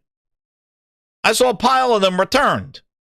Because you can't play Xbox games on a thing called Xbox. That they call their handheld. Please, the biggest scheme in marketing I've ever seen. And guess what happened? Did it do anything? Nada. Zilch. Because it was fake. It was lies. It was fake-ass marketing. And it took bootleg to kind of promote this stuff. And now they're trying to say Xbox is going to live forever on PC. Let's listen. PC's doing fine without it. We don't need it. And what are they going to do? Oh, we're going to release a PC? Listen, if they do backwards compatibility native on the thing and it dual boots and shit like that, then we'll see. But I don't trust Microsoft to put out a kind of product like that. They can't even organize their own Xbox dashboard. Hell, they haven't updated their Xbox dashboard in years. They updated the cloud dashboard. Oh, shit, yeah, that one. They updated the freaking cloud dashboard. That's the one they did. Let's hear what the industry has to say about Microsoft. I got this one. Hear this. It's getting crushed, the stock. It's down 11%. What are your thoughts about the quarter? Specifically, you know, Copilot has, what, 15 million users? Doesn't seem like that many. Well, Microsoft's got to look in the mirror here, David. I mean, that was not... They have not really been on their game for now months. Their Ignite conference was so underwhelming versus what Google's doing. Satya's been on podcasts just talking buzzwords. You know, to say 15 million users of Copilot was very, paid seats was very disappointing. I mean, they have hundreds of millions of seats. We only got 15 million folks paying for this thing, and it's like force-fed on our thing. So I thought that was a little disconnect from reality. I think where we got this a little wrong was we really thought Azure would hold have pricing power. And it looks like in March, they don't have the increased prices that are coming, helping it. But I think they got to look in the mirror here. I mean, there's a narrative here in software where if you get on the wrong side of AI, the penalty is severe, and you're seeing that today. Now, the Azure is their golden goose. And what they need to do a better job of is saying, hey, we have the cloud, we allow you to build agents, deploy them, secure them, and put them out there. And we're the only ones who can do it because we're on your desktop and in your infrastructure. And the message is just getting convoluted. That's what they're paying the price for today. Well, those are some pretty strong comments from you. So what would be a sign to you that they're back on their game then, so to speak, obviously, given you just said that they're not? Well, it's been disappointing for a little while here. And I think that there's an execution issue here with Azure where they need to literally stand up buildings a little faster. There's also they're doing a lot of internal capacity for their own models, et cetera. So there's going to be a perception like, hey, you own OpenAI. That was supposed to save you money on R&D and capacity. And now you're got to do all your own. And then that's not allowing you to grow in Azure. That's going to be confusing for a little while. They got to do something on their own. Well, yeah, that's not them. That don't sound like them. But there you go. But you hear it sounds a lot similar to Xbox. A lot of buzzwords, a lot of talking. They have billions of users out there, but only 15 million? Yeah. Sounds like Game Pass, doesn't it? It's amazing. The mirror of Xbox and the AI thing dude, that's why I talk about it, because dude, if you want to know what's going to happen, just watch. And you could see. It's the same thing. Satya doing buzzwords. Phil doing buzzwords. It's the same. They're the same company. The fruit don't fall far from the tree. That's all I'll say about that one. But we need a palate cleanse, grinders. We need a palate cleanse from all the trash finger talking. So I said, let's go look at some games. Let's get a palate cleanse. Take a sip of a drink. Now it's for the intermezzo. We're going to have an intermezzo now. You get your little lemon sherbet. Hit the like button, grinders. Hit that hype button. We need a palate cleanse. Place on smell. We're talking about all that Microsoft. We need a palate cleanse. To cool our tongues. That's right, Josh. We need to cool our tongues. We need to check out some games. So let's look at this Crimson Desert, dude. I'm hyped for this game. But I knew what... Oh, whoa, was that? What was that? We knew something's coming because we saw... we knew something was coming. Marathon. We'll get them jumping the marathon. You're my #1 customer. What's up, Craig Harrison? Too. He goes, the hood. Amy in the hood told him, get ready for cheek busting. Dude, Amy is going to take over Satya's job, and she's going to go in there and drop kick Phil. This game, dude. Crimson Desert. Let's see what this is about. I saw some clips of this, but I didn't watch it all. I was waiting for the grinders. Hello, everyone. Oh, baby. Welcome to the first Crimson Desert Features overview video. Now, before I wanted 19 seconds in already, I know this is going to cook. I already know this is going to cook because guess what? We're going to have gameplay and somebody talking. We're not going to have devs smiling at each other, looking off screen, cartwheels, playing bingo, serving coffee, smiling, grabbing ass, goddamn, looking at some screens and pointing to something. No, we're not going to have that Fable horse shit. We're going to have a real, show me the game, tell me what the hell am I going to do. So already I'm happy. I love to just pull up the Fable one and look at all the horse shit of people doing all goofy ass stuff. In this series, there we go. We'll be sharing information about Fable several gameplay features and providing a look into what you can expect when you step into the world of Crimson look at Desert. this. You're flying. Today, we'll cover our main protagonist, Cliff, and his story, as well as the open world where your journey will take place. This is the continent of Pywell, a seamless open world filled with natural beauty. Here you'll find both vast wilderness stretching as far as the eye can see, and bustling cities inhabited by residents look at all those people from in the all city. walks of life. Nobody walking like a goofy ass. As you explore, you may also come across ancient ruins and more just waiting to be discovered. Oh, good, man. But for all its beauty, danger lurks in all corners. Dude, you climbing on the tree? Rival factions clash in deadly conflicts. Yo, look at all these things. Yo, Dude, look at this. This looks like friggin'. Hostile Yo, that looks like some friggin'. roam the lands. Conflicts. Look at all this stuff going on. Look at all those people. Holy But for crap. all its beauty, danger lurks in all corners. Yo, look at all those people. That was Rival like factions Destiny. What is that? clash That in deadly conflict. dude, that friggin' what is that game? Holy crap. Look at those people. Hostile forces roam the lands. And high above, in the realm known as the Abyss, a growing mystical imbalance threatens to push the world toward chaos. This is how you show a game. This is how you show a game. Does This it come out like is this? where Oh you no, but it step looks damn good. I'm ready. I don't have doubts. I'm ready to play this. But where's the devs smiling at each other, pointed to the screen? I need to see the devs having brunch. Holy crap, look at the draw distances. That is crazy. Cliff. You will play as Cliff, a formidable Dynasty warrior of the Warriors. They ain't use Steve Orban. Yeah, I look like Dynasty Wars, all those people on screen.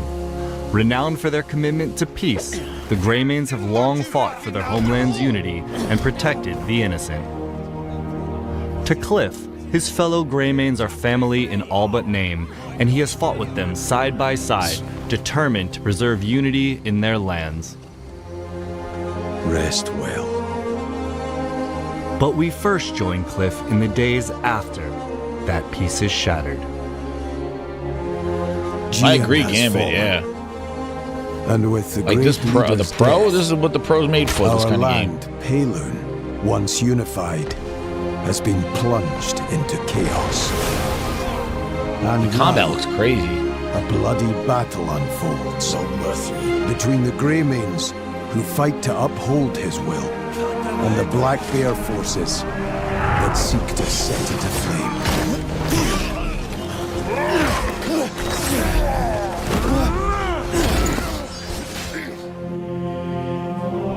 Your journey begins with reuniting the surviving Greymanes to rebuild the faction and reclaim your homeland. Black Bear bastards swore up and down you were dead. Ross! But as you venture farther, the clearer it will become that the Dub Zero fate Steel, how of you more doing, than man? just Yeah, the music's good, Greymanes is in your hands. Forces of greed and malice wreak havoc across the continent, while a far greater threat emerges. The gazes of dark forces are fixed on the Abyss, a mysterious realm that holds power beyond imagination. And in doing so, drives the balance of this unknown world and the continent below ever deeper into chaos. Fragments of the Abyss are falling to the lands below and lie scattered across Pywell. Defeating those that seek to use these remnants and restoring the Abyss's broken balance will be an important part I like of your how they got journey. the magic. Like, damn, like they got the magic. I thought I saw some robots. Like, yeah, like this tech stuff too. Oh, damn, look at that transition. Why they plot to open the gate.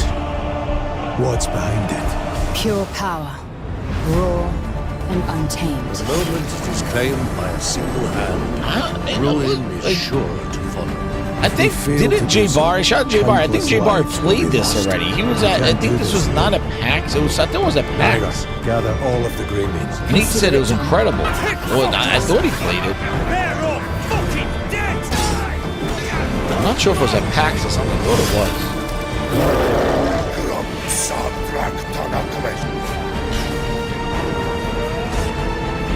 But you want to know what? This is what you showed a video. This gets you excited for it. You watching this going like, oh yeah, man, it looks janky animations.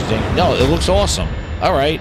If it don't deliver, then we roast them when it comes out. But right now, the story. This is how you show a game. Centers on Cliff. This is what you got to do. How's the situation? And the game looks great. But as his tale They're unfolds, showing the combat, they're showing two new exploration, playable they're showing the characters environments, will showing come to traversal. join your journey. Talking As about these the characters backstory. become available, you will be able to freely explore Pywell and undertake look at this many world, though. quests That's outside crazy. the main story with them.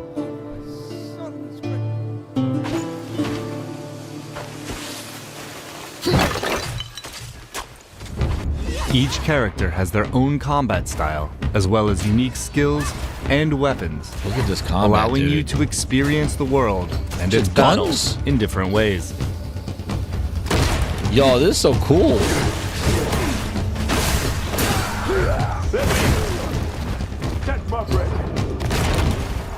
Wow. Dude, that combat looks sick. PHAILURES is made up of 5 regions, each holding stories to be told. It was a completely different game, like the combat. Like, it's like, yo, you wouldn't think it'd be that fluid. With multiple enemies like that. Damn, look at these environments, dude. See what I mean? Like, when you see this stuff, like, if this looks like comes out, man, you just want to explore. Like, you just want to go around and just to do that. Yeah, multiple characters with different abilities, like different fighting styles. A power medieval fantasy. Exactly. That's what it is. Like, it's not just this medieval, slow-moving swords and shields and stuff. Dude, they got magic, they got tech and robots. Story, but questing in PHAILURES goes far beyond following a single path. Swords, yeah, wrestling moves, full of other exactly. tales, interesting encounters, and hidden challenges that all shape your adventure. And you're free to take them on in any order you choose. Many of PHAILURES' quests revolve around the factions, houses, and organizations of PHAILURES. Some of these quests are grand, with large-scale objectives like reclaiming fortresses and taking on formidable foes. Do you know how to drive? Yeah, it's like Witcher 3, but the combat looks crazy now. The combat looks much more action-oriented. While others are quieter, oh, damn, requiring you to help residents with everyday tasks. Drive horse and carriage? From the outset, some factions will be friendly and may give you missions. The Bleed Bandits are raising an army of their own. Fable!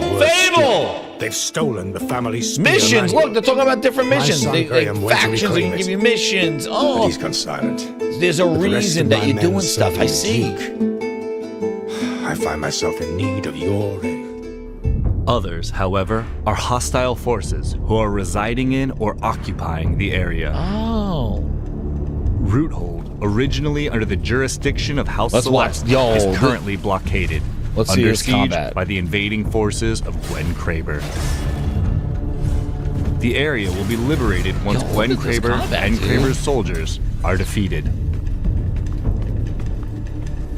I'm not expecting like this kind of like fluid combat. Like that is like an action game. Look at this.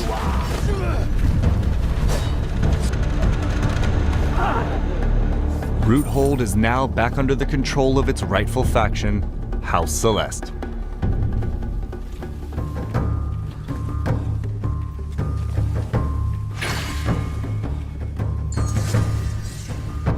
Enemy forces have withdrawn, and the region will now be safe to travel.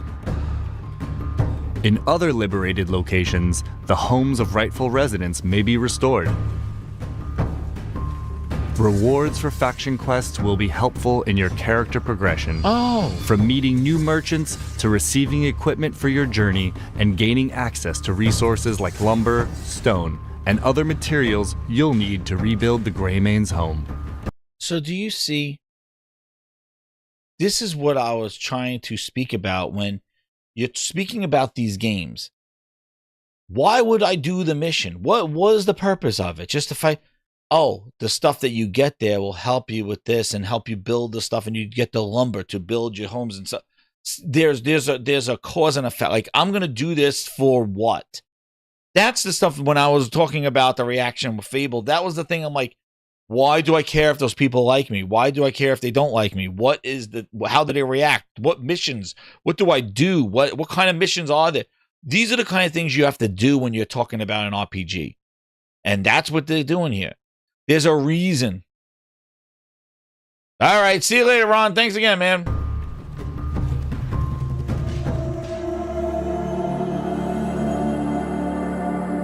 But now it gives you a reason why you're going to seek. Oh, what is? In PHAILURES, exploration is more than travel. Look at this. He's climbing trees. Look at this. Holy crap. This game like has everything. Oh, man, this is crazy. Points of interest. They're pulling this off. We got to see this. Hidden treasures. This is craziness. Or simply a vantage point to take in the view. Holy crap. There is much that will draw your curiosity to wander.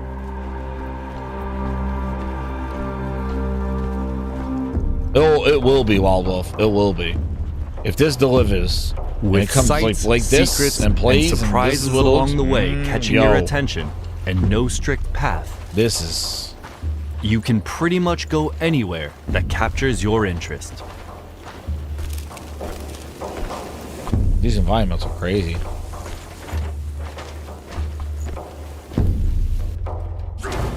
Look at the variation of environments. What the? A trusty steed provides reliable travel, but Cliff himself can climb and even glide across distances.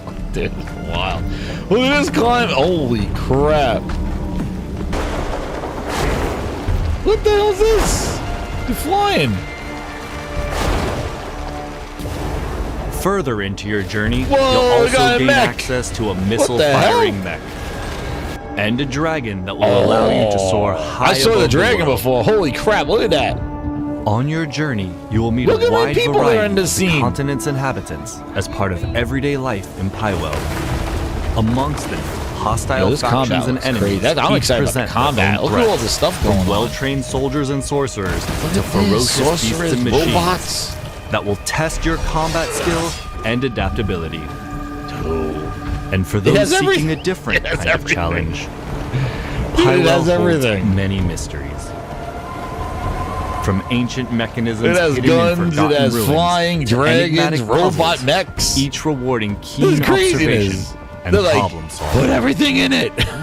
Everything. Do everything.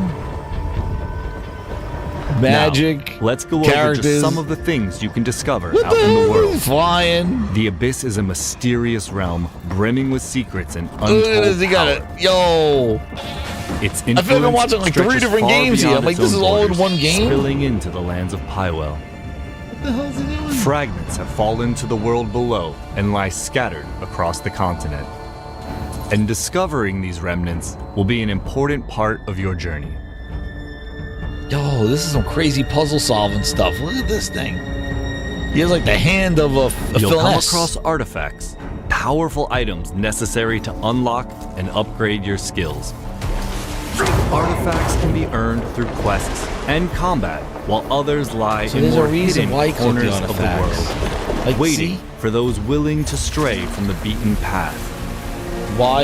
Explain why you would do that.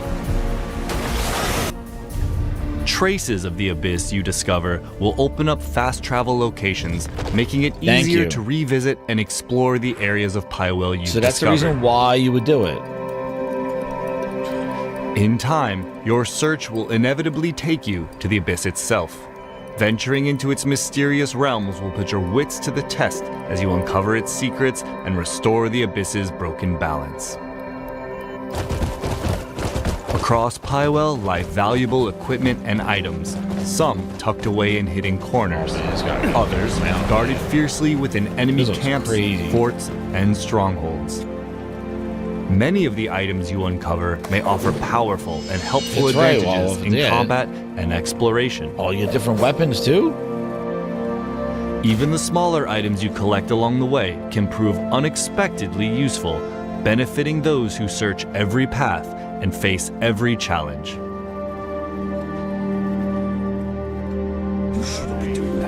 The world of Pywell is rich with knowledge waiting to be uncovered, from knowledge about its inhabitants and wildlife to skills, items, and more. This information can be acquired in many ways, No by pop-up interacting either with in the characters distance. and objects, Who's exploring pissing? new areas, and even observing Is he fishing? from Oh, he's afar. fishing. I thought he was peeing. The knowledge you gather Oh, they may got fishing provide in it too. clues Why to not? completing quests, open paths to Why acquiring not? new Oh, they're skills, fishing. or Dude, that's offer crazy. He was like a helpful cowboy. guidance. He was like Red Dead. He was like a cowboy. This is a crazy game, man. That's all for today's look That's at the all. story and world of Crimson Desert. That's In the all. future, we'll be highlighting combat, progression, and life in Pywell, so stay tuned. Oh, man. Thanks for watching. Oh, you mean and there's we'll more? See you again. You mean there's more? Dude, that was the most powerful 15 minutes to get me to throw money at the screen. I'm like, yep, yep, yep, yep. March 19th. Please. Oh, man. Well, at least we're in February, so now we're getting closer. Oh, man. That was captured on PC, so we'll see how it runs on the Pro. It's PC footage, Michael Meridian. It says the bottom right here. #1 customer. It says footage captured on PC. Yeah, so not all images appear in game. What does that mean? Uh-oh, hopefully we don't get finessed. But dude, that looks great. What it is. Just hope it runs great on the Pro. That'll be great. But the game itself is freaking awesome. But that's how you show a game, dude. That's how you show a game. This is how they started Fable, like this. As Horizon has grown, so have we. Over the past few years, we've built a new team to carry that reputation into a new genre. This is what I mean when Microsoft is not with the Joneses. Fable is Playground's first open world I didn't see one dev in that video. And we couldn't be more proud to be carrying on the work of the legendary Lionhead Studios, the original creators of the franchise. And although our game is a new beginning, I think what we're making is really This is how you show an RPG, Microsoft. Lionhead trilogy that we all love. At the heart of our game is a simple recurring question. What does it mean to you to be a hero? Our game is about choices and their consequences. It's packed with action, drama, British humor, moral dilemmas, and quite a few chickens.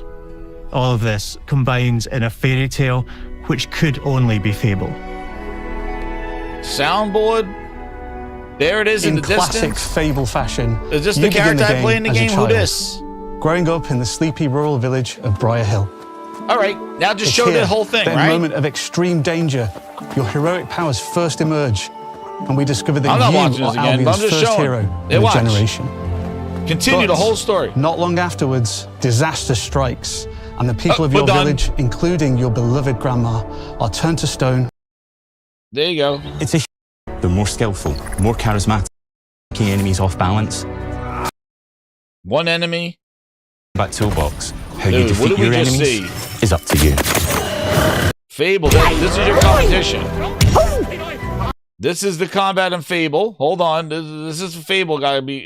We have people talking. To both manipulate and devastate your opponents. All right, there's some Fable We're combat. excited to be bringing back some fan favorite adversaries for you to fight. Coordinate grinders, see? This is how they just showed a couple weeks ago. Hobbs are back. And now what do we do? As are Balverines, Hollowfolk, and Trolls. And we're adding brand new enemies too, like this fearsome Find me. cockatrice, a giant. What is this guy? Oh, yo, look at this game. Holy crap. Wait, what is this?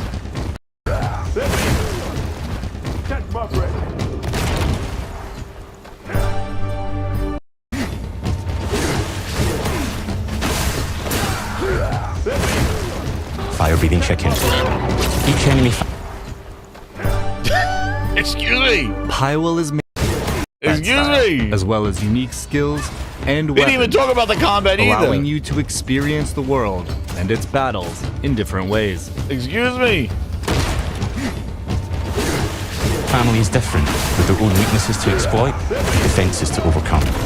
But with all the unique tools in your combat toolbox, how you defeat your enemies is up to you. Pywell is made up of 5 regions, each one with stories to be told and discoveries waiting to be found. But there's more to being a hero in Albion than fighting. So much. Fable, you'll be able to pick from a range of different character heads and customize your clothing, hair. Pass enemy Let's see him walking into town. against single opponents and large groups of enemies alike. This has a large group of Melee enemies. is Here's at a the large heart group of of our enemies. close quarters combat. You'll use light and heavy combos, often knocking enemies off balance. But you can and romance executing anybody, stylish though. finishers. You can romance anybody. Swap to your ranged weapon to bypass enemy guard and deal with troublesome flying enemies. Just hold it there for me. And of course, you'll be able to unleash your powerful spells to both manipulate and devastate your opponents. Devastate them.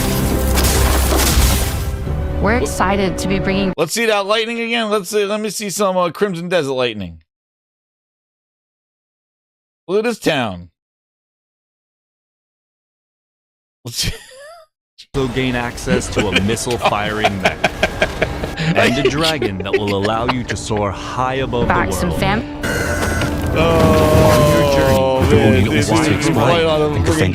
And a dragon that will allow you to soar high above the world. This guy fighting a chicken. He's fighting a rooster. On your journey, you will meet a wide variety of continents' inhabitants as part of everyday life in PHAILURES. Look at this fighting. Hold on, I'm fighting a chicken. Hostile factions and enemies each present their own threats, from well-trained soldiers and sorcerers to ferocious beasts and machines. He's still fighting the rooster. That will test your combat skills and adaptability. And for those seeking a different kind of challenge, PHAILURES holds many mysteries. From there's no dev mechanisms talking. Anyway, hidden in forgotten ruins to enigmatic that's how you show puzzles. a game. That's what I mean when you say sitting there going, "Hey, well, what do you mean? Like, why don't they show that, dude?" That's how you show a game. That's how you show it. You show it the combat. You show you show why. That's why you show it. And that's what I'm saying. When I was watching Fable, that was my criticism of it. And I'm like, well, wow, this. And now look at the competition. That's the competition. So there you go. Whenever Fable comes out, that game comes out in March. So already Fable, who's set for autumn of this year, is set for autumn of this year. Fable's set for autumn. This game, that Crimson is coming out. This game coming out in March. People are going to be flying on dragons and flying like this. Discover out in the world. They're going to be like this in March. What are they going to? Fable better be coming. I better be flying in Fable with dragons. I better be right on the back of dragons there. This is March. Fable autumn sometime. It told you. Competition. Competition. And this is what happens. You got to have quality competition. And that is not counting your GTAs, your other games coming out there, Wolverines and shit. I'm talking about RPG and RPG. So people going, Fable could be game of the year. Crimson Desert just said, oh, hold my beer for a second. Excuse me. Because I saw that too. Fable game of the year. Game of the year. Excuse me. This comes out in March. I don't mind, get your ass out of here. Quality games. You can't see these quality games. Go back. Go watch that Fable footage. Go watch that Fable footage. RMA, quality games. You don't talk that.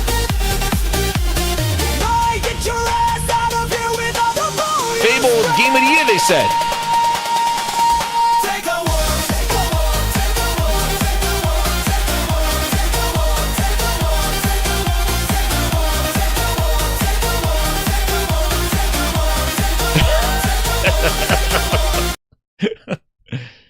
That's what I mean, man. They were just a week ago. Fable was game of the year. Oh, dude, excuse me. Maybe if it was the only game. Maybe if it was the only game. Maybe they lose then too. Wait a second.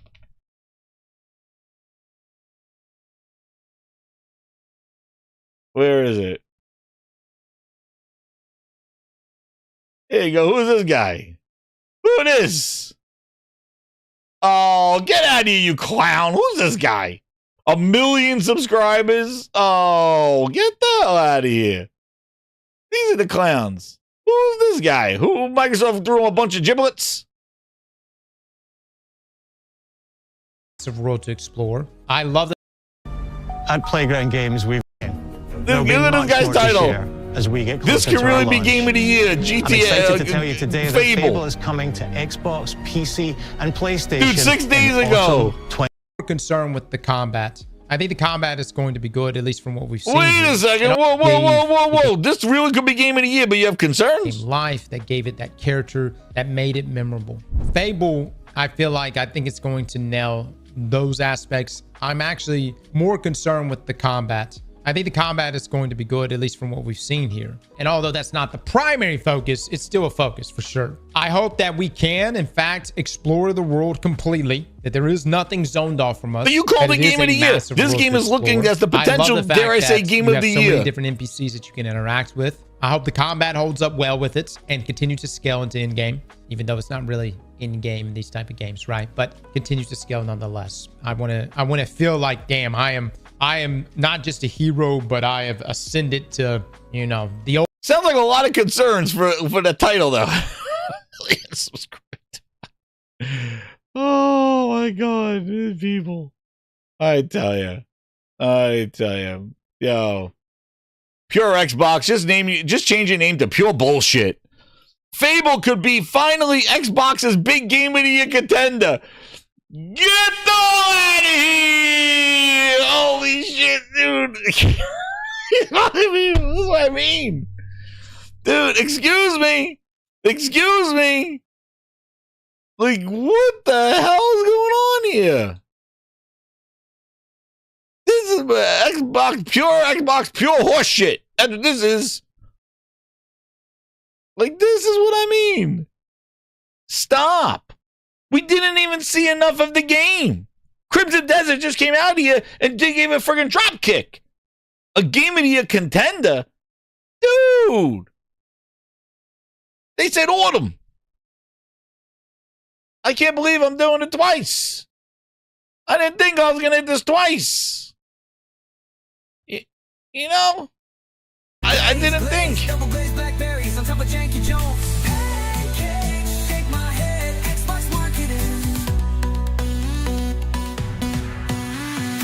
I can't believe I hit this button twice tonight. You gotta be kidding me.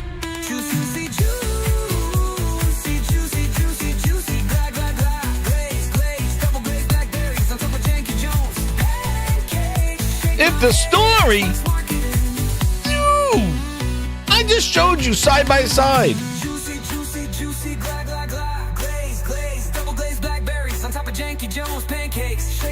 Give him that headlock. My God. Like, come on, man. But there's one problem. Really? What? The Xbox tax?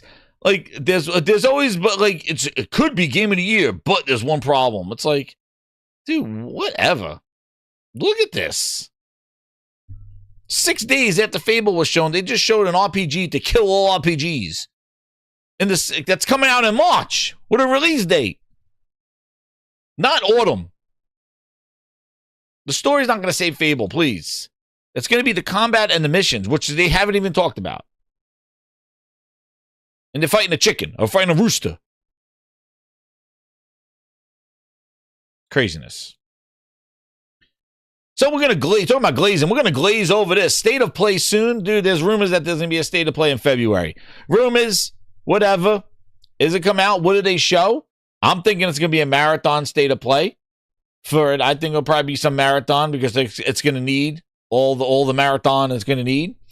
So I think the state of play would be a marathon thing. Maybe they talk about Soros or talk about some more games coming. But I think that they got some things to focus or a release date for Marvel Token.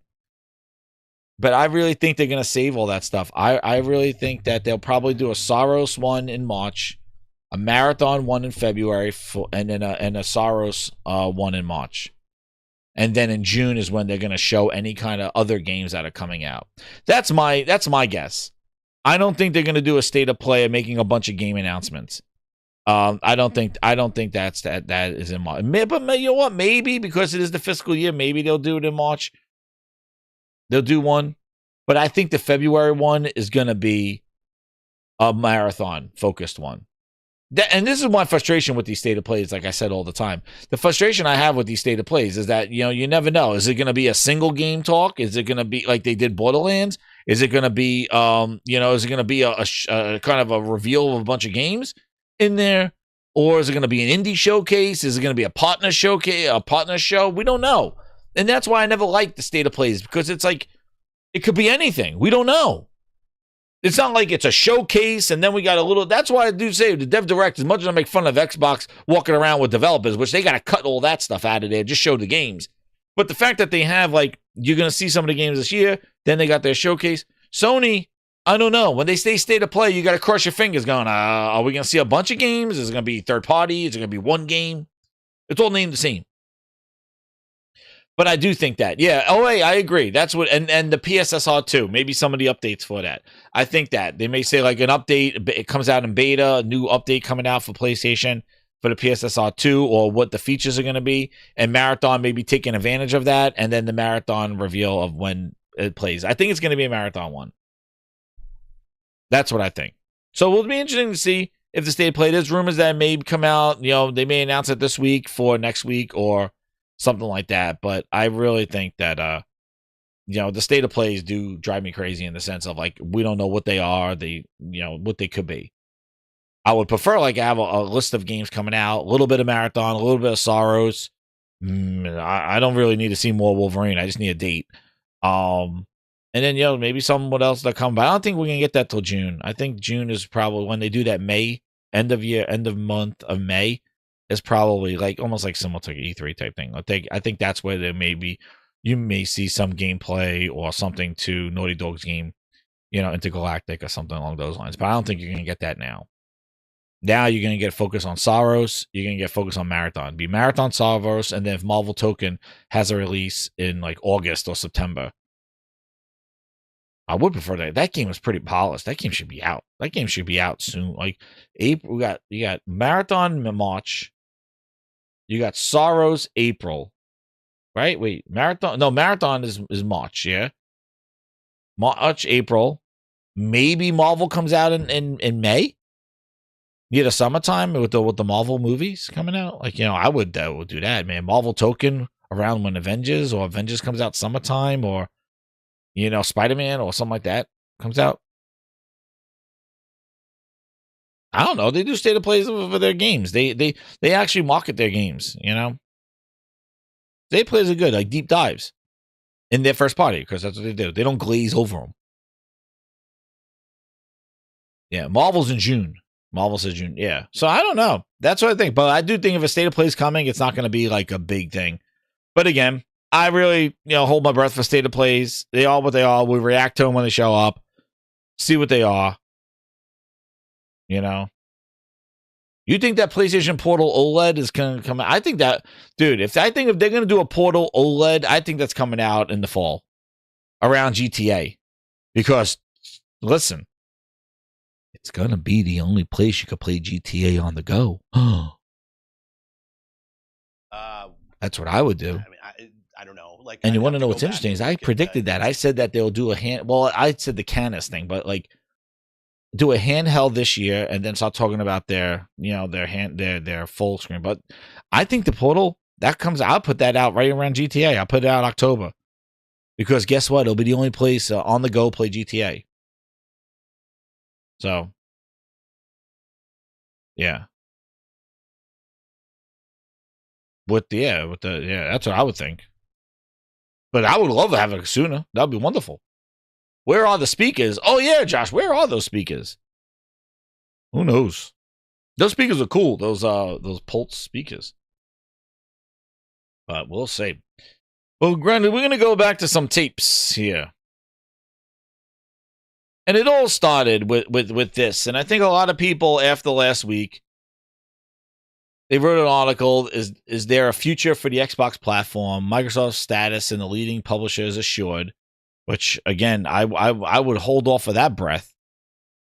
But it all starts from, you know, I think a lot of people are jumping the gun here with the lead publisher, sure, because content and services were down. So I think that, you know, the whole, this is basically, oh, yeah, their hardware is in trouble, but their software is fine. It's like, is it? Because they're not making money there either. The software was down too. You know, and that's the craziest thing that I think a lot of people want to do. They want to kind of poo-poo on the hardware. Oh, Xbox don't care about hardware. They care about monthly active users and all stuff. But then when you look at those other metrics and content and services and gaming revenue, it was all down in the biggest quarter of the year. Like, if it was an inverse relationship with less hardware and more content services are up, but hardware is down, you'd be like, oh, everybody's making the pivot. There is no pivot. It's all crashing. Software services, that's Game Pass and games, and that's even dominating the PlayStation stores, right, RMA? All those big PlayStation on the top charts of Xbox games on the top of PlayStation stores still didn't even amount to hill beans. So lead publisher, I think, is definitely something where I don't think they are. They're releasing a lot of games, but it's not really holding up because it's all down. It's not like they're making an inverse pivot. But this made me ask the question of what's the title of the show? I'm a rich 800 gamer, member of 8 months. Shout out to Jez Grinders, funniest soundboard on YouTube. Low expectations for State of Play. Crimson Desert looks good, but I'm skeptical. Yeah, and you can be skeptical. Like, exactly. We'll see if it delivers on that. But I tell you, that thing looks pretty awesome on there. But again, it has to deliver, and we'll see. But I'm interested in it. That's how you show a game. That's how you get the games going. I don't see devs doing cartwheels and smiling at each other and pointing at things, walking in slow motion. But I saw this other clip saying that, of course, a bootleg, saying that Xbox would have been gone if it wasn't for Phil Spencer. Phil Spencer saved Xbox. He said that Satya came in there, and we heard this story so many times before. Satya was ready to pull it. They canceled Crimson Sky. They canceled Scalebound. It was about to be done. They shut down the studio, that Lionhead that made Fable. They shut it all down, and then Phil Spencer came in there, kicked the door down, Phil Spencer! Phil Spencer! and he saved Xbox. The one thing I have to say about that question of the show tonight is, did he save Xbox? Or did he just kind of postpone it? Or hurt it? Because this is the thing, and this was, I'm sorry, I forgot to say, Nate the Hate had the rumor here about the State of Play here. There will be one. State of Play in February said, yes, there will be one. But that's it. Again, it's rumors. So, again, I need more rumors. But, I would put quotes around saved. Because what is saved Xbox? If you go look, and we're going to go through, listen, let's go through some histories to introduce us to this topic of if did he save it? And hit that like button. But Satya wanted to wrap it up. Phil comes in and saves Xbox. Let me get here. Hold on, I gotta cue it up. And I'm gonna also put the poll in here for the Grindhouse. Because the Grindhouse always likes to vote. Let's see. But before we go to some of the tapes, and then you could just say, I'm just gonna say, oh, wait, hold on, save Xbox. It's a very simple question. I think when he first came on, right? When Phil came on, you're going to be very surprised of this. But when Phil was introduced as the Xbox boss in that infamous video, honestly, I think he legitimately wanted to turn it around and really make Xbox better.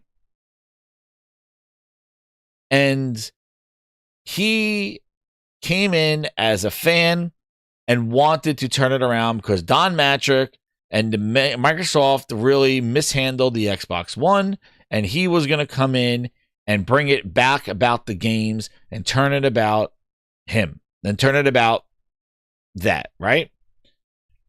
And I think he came in there with the intent to do something like that.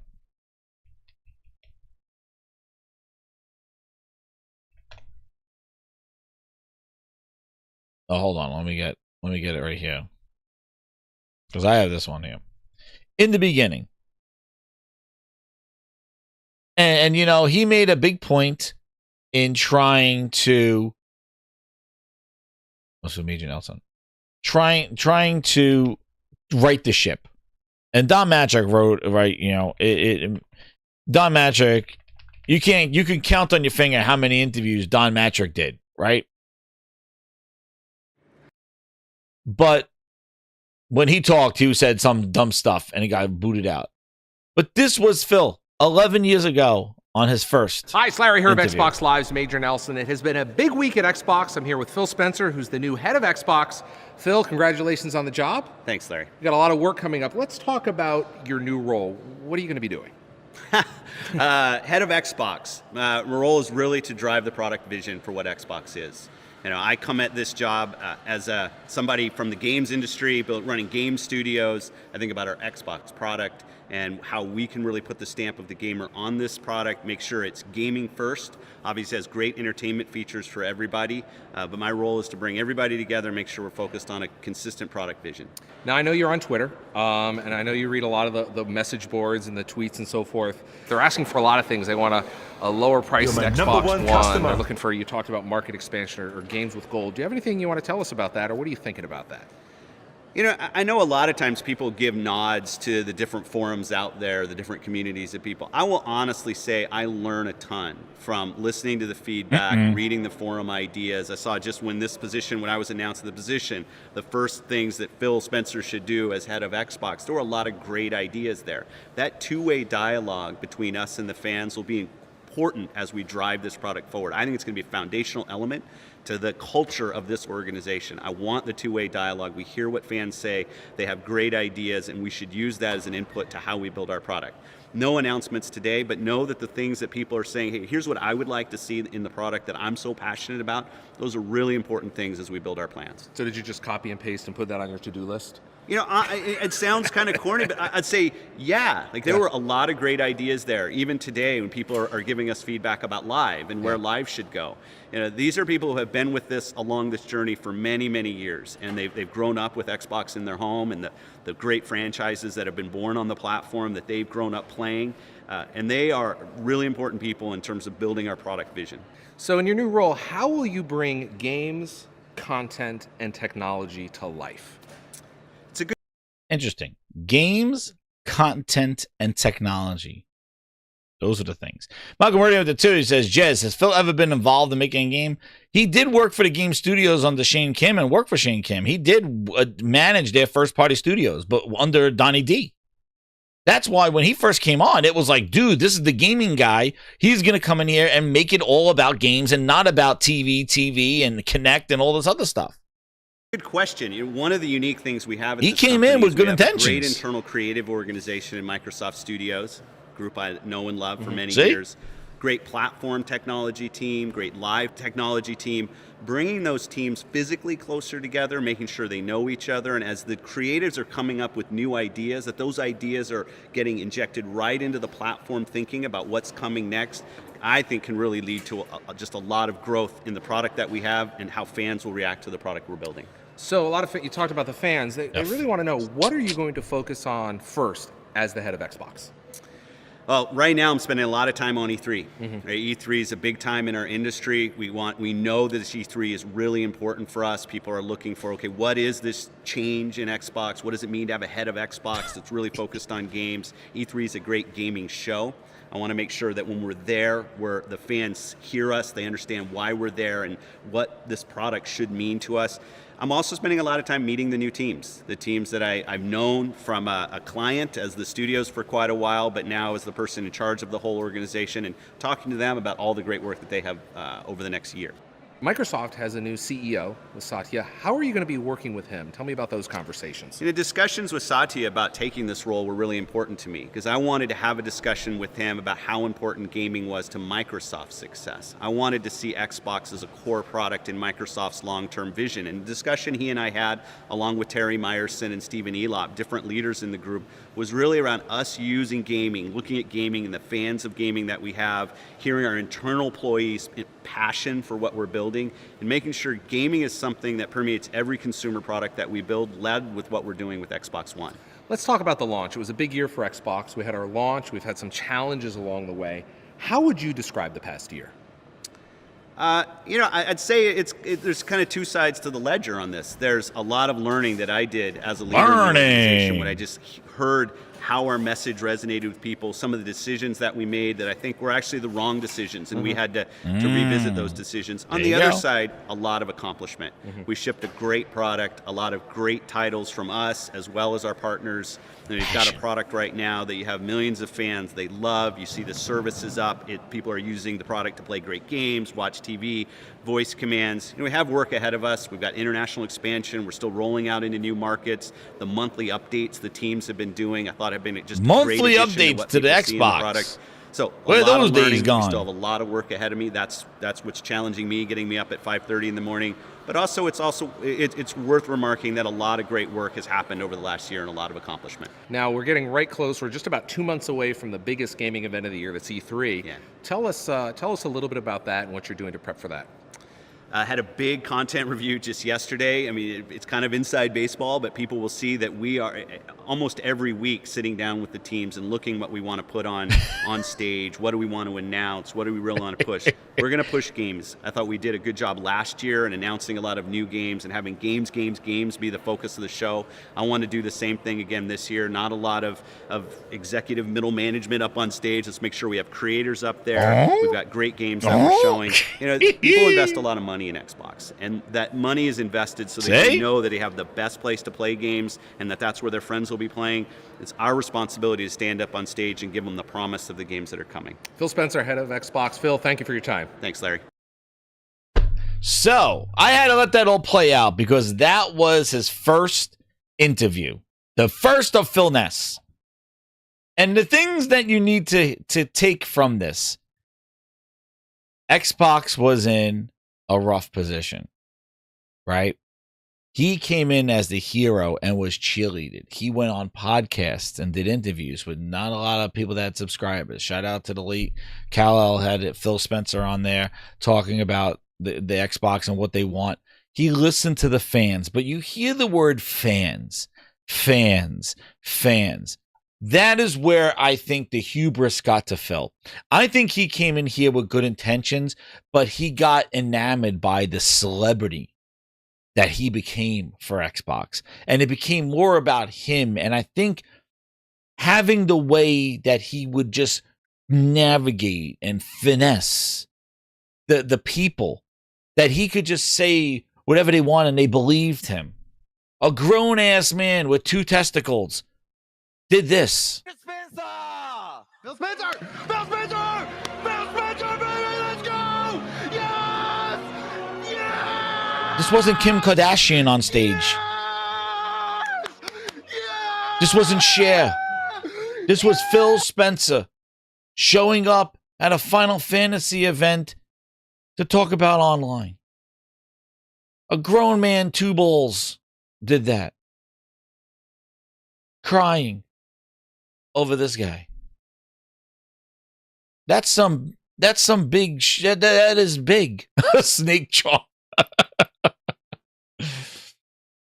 that and I think it got to him. I think he came in with the intention, I'm going to turn the ship around, but the fans put him on such a pedestal that he was like, I could say anything. And guess what? Satya didn't know shit. Satya thought they had a Nintendo. He's like, oh, what, Xbox? So when you have a boss that takes your word for it because he don't know what the hell an Xbox is, you got to dress him up and tell him to read cue cards. Then he has the power to bullshit Satya, because Satya has no clue. Convince him about all this stuff. Satya's like, yeah, sure, Phil, whatever you say, man. How's Mario? It's like, oh, sorry, Satya. Luigi? Where's Luigi? He's green, right? We own Luigi, right, Phil? No, we don't own Luigi, Satya. Sorry, we don't know. But he's green, though. He jumps. He goes, it's a me. No, that's not us, Satya. Sorry, no. We have Halo, Master Chief. Who?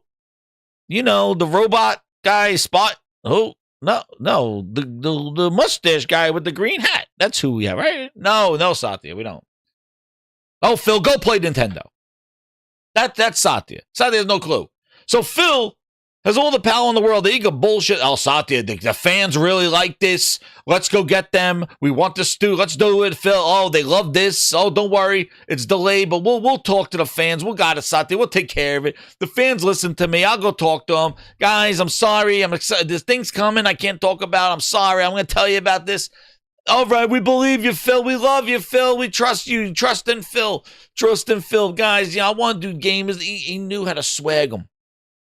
And I think that just evolved into something that got so muddy, and he became the celebrity.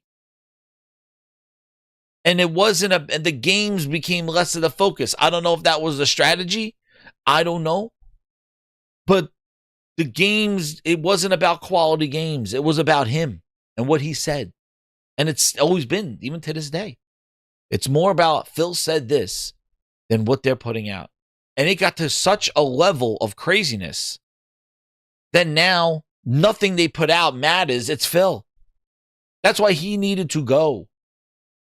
Because he was confusing everything. Because people wanted him. He's a gamer. He talks to me in chats. He likes me. He follows me. He came to my show. He sent me an executive. He sent me out there to try the game out. All that fullness. And the fans. And he realized that he got these fans. And he became like a fan club. And the community became that. And I think that's where the perception is that he was the person that came in at the right time and took advantage of this celebrityness. Having this popularity. But I think eventually he was coming in to really save Xbox. But the problem was that everything that was going on, it didn't happen fast. The games were a mess. And I would argue to say before Phil Spencer, Xbox was better. Even with the devastating Xbox One reveal, Xbox was better. Yeah, you heard it. You heard it right. From a real Xbox fan, that reveal, Xbox was better than where it is now. They had an exclusive with Capcom, with Dead Rising. They had Rise from Crytek, a visually crazy-looking game at launch for the Xbox One. They signed a deal to get an exclusive game with Sunset Overdrive from Insomniac, plucked from Sony, a new IP. Then on top of that, the late, great Vince Zampella, a partnership for the next big thing in Titanfall. They had Team Dakota making Project Spark that made you create your own worlds and own games and share them and have the PC dudes develop it and have the gamers on the console play it. They had a social thing with the Kinect called Upload Studio where you could upload videos. It was basically like their own version of YouTube. That's where I found Kid Smooth. He would make videos with his Kinect and show gameplay, and it was all special effects. It was a whole community of sharing gameplay with the Kinect called Upload Studio.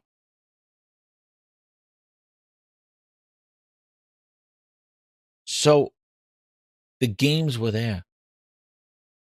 Halo 5 came out with a production like no other. They had TV show. They had a movie about Halo, Halo Nightfall. They had the Halo Spartan app that you would follow. They had the Halo podcast talking about Master Chief. The marketing was on point.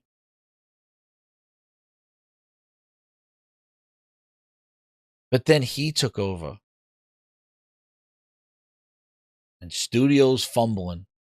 Scalebound canceled. Fable shut down. Fable and the Legends canceled. And then he came back and said, we bought a bunch of hokey dokey studios. After bullshitting people. And then under his watch,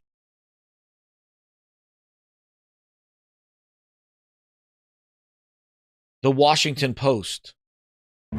It was rough. I think it was worse than we expected. We knew that we weren't where we needed to be. They destroyed Halo under Phil Spencer. We had a lot more work Spencer. to do, and this wasn't necessarily our best foot forward. Phil Spencer We killed knew that the product Halo. was good. Like, if we just had that extra time, we knew what we could get.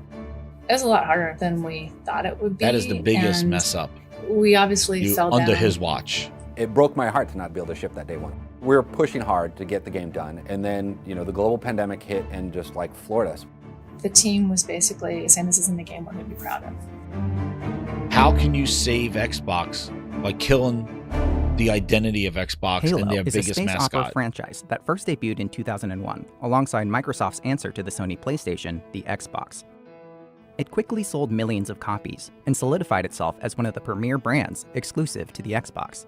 Everybody has that first love moment for Halo. I took 3 days off work, my best friend and I, and we just sat in his house drinking beer and eating pizza and inviting friends over. Like, we both played the campaign next to each other and did some co-op.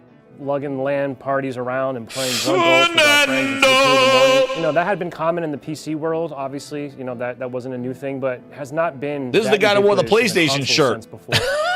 Not all games have the franchise component where you have 30 books and you can go deep and you can have all these characters that represent a huge spectrum of people in the future doing all these cool things. That's the very cool part about Halo. I think if you asked 50 different people what is Wow. it about the franchise, you would get a variety of answers. It's like a breakdance battle, right? But Look at we that. have like rocket launchers and things like that. Where's this place? In 2007, Halo's creative studio Bungie split from Microsoft, leaving Microsoft to hand off the Halo franchise to 343 Industries, a studio that had just formed the same year. When we spun Bungie out, I would say there's huge shoes to fill. Building Halo and creating Halo is not easy. In today's day and Bonnie age, was the supposed to take community care of a never family goes member. away. She's still taking care of that Communications family member, never go came away. back? It's real-time feedback, constantly in your face, whether you want it or not. It's stressful, to be frank. In Halo 4, a lot of us were figuring out us as a studio and like, how are we the new Halo? We were probably chasing the tail of some of the other dragons at that point, right, a little bit. And then 5, we went back to kind of an identity. The story didn't meet players' expectations, but I think that the multiplayer did. We really took that moment to kind of say, That's two what is mess-ups Halo? I'm like, on the if film. we're going to move Phil. Halo forward, what is that deliberate core part of Halo that we can't deviate from going forward? Oh, Halo doo-doo-doo. traditionally has been every 3 to 4 years. Halo has been 3 to 4 years. Listen, now, this is what I mean. How can we say that Phil Spencer saved Xbox when this happened to their biggest IP, which is Xbox? Blockbuster movie. We didn't feel that we should be telling a blockbuster Halo story every year like Call of Duty. How do we still have our big campaign stories, but then how do we also keep our users engaged and keep them having new content? 343 Industries opted to take a free-to-play route with updating seasonal content to maximize the amount of audience they could reach. They also wanted to return Halo back to its roots and be a spiritual reboot that would speak to the core values that Halo fans came to love. The relationship with a product isn't just from the creator perspective. You need to be able to get as much information as you can about how the people are receiving that product and wanting to engage with it. In the previous years, we would typically just bring in 60 people to come play the game in a playtest lab, getting tons of surveys, and then bringing them back the next day to play it. That was impossible once COVID hit.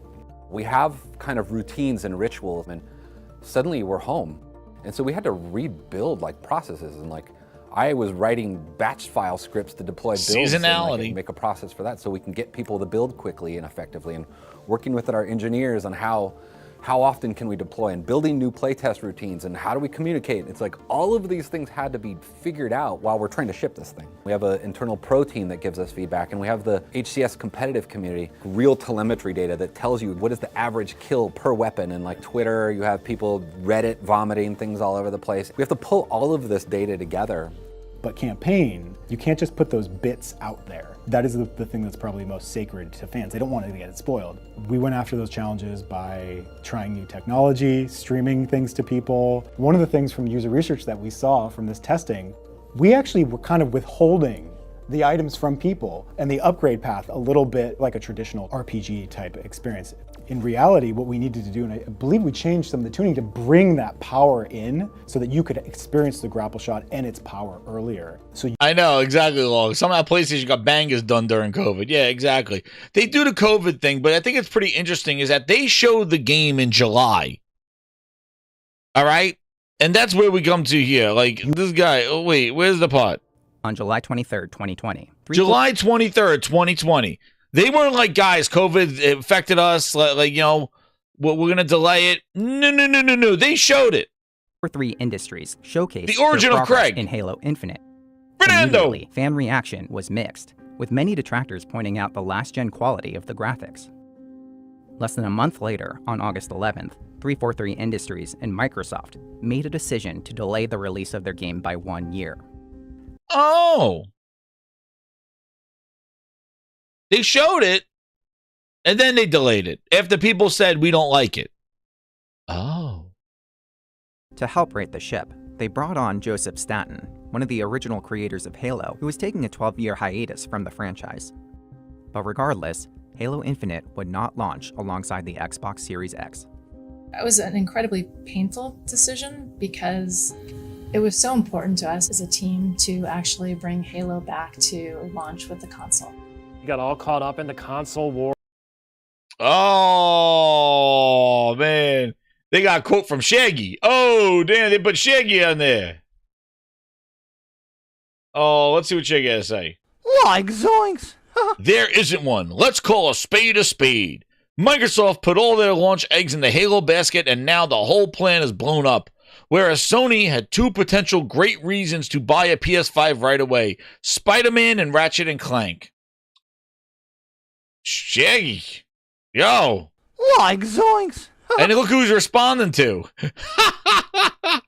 He's responding to Mr. Yellow Chair. Oh, man. Those were the days. Those were the days. Oh, man. Look who he's responding to. Oh. But there you go. So, Phil Spencer saved Xbox. You missed the launch of Halo on the Series X. Then you didn't have backup. You didn't have any other games ready to launch alongside of Halo. Nothing. So it's not just that Halo failed, but you failed to launch your console.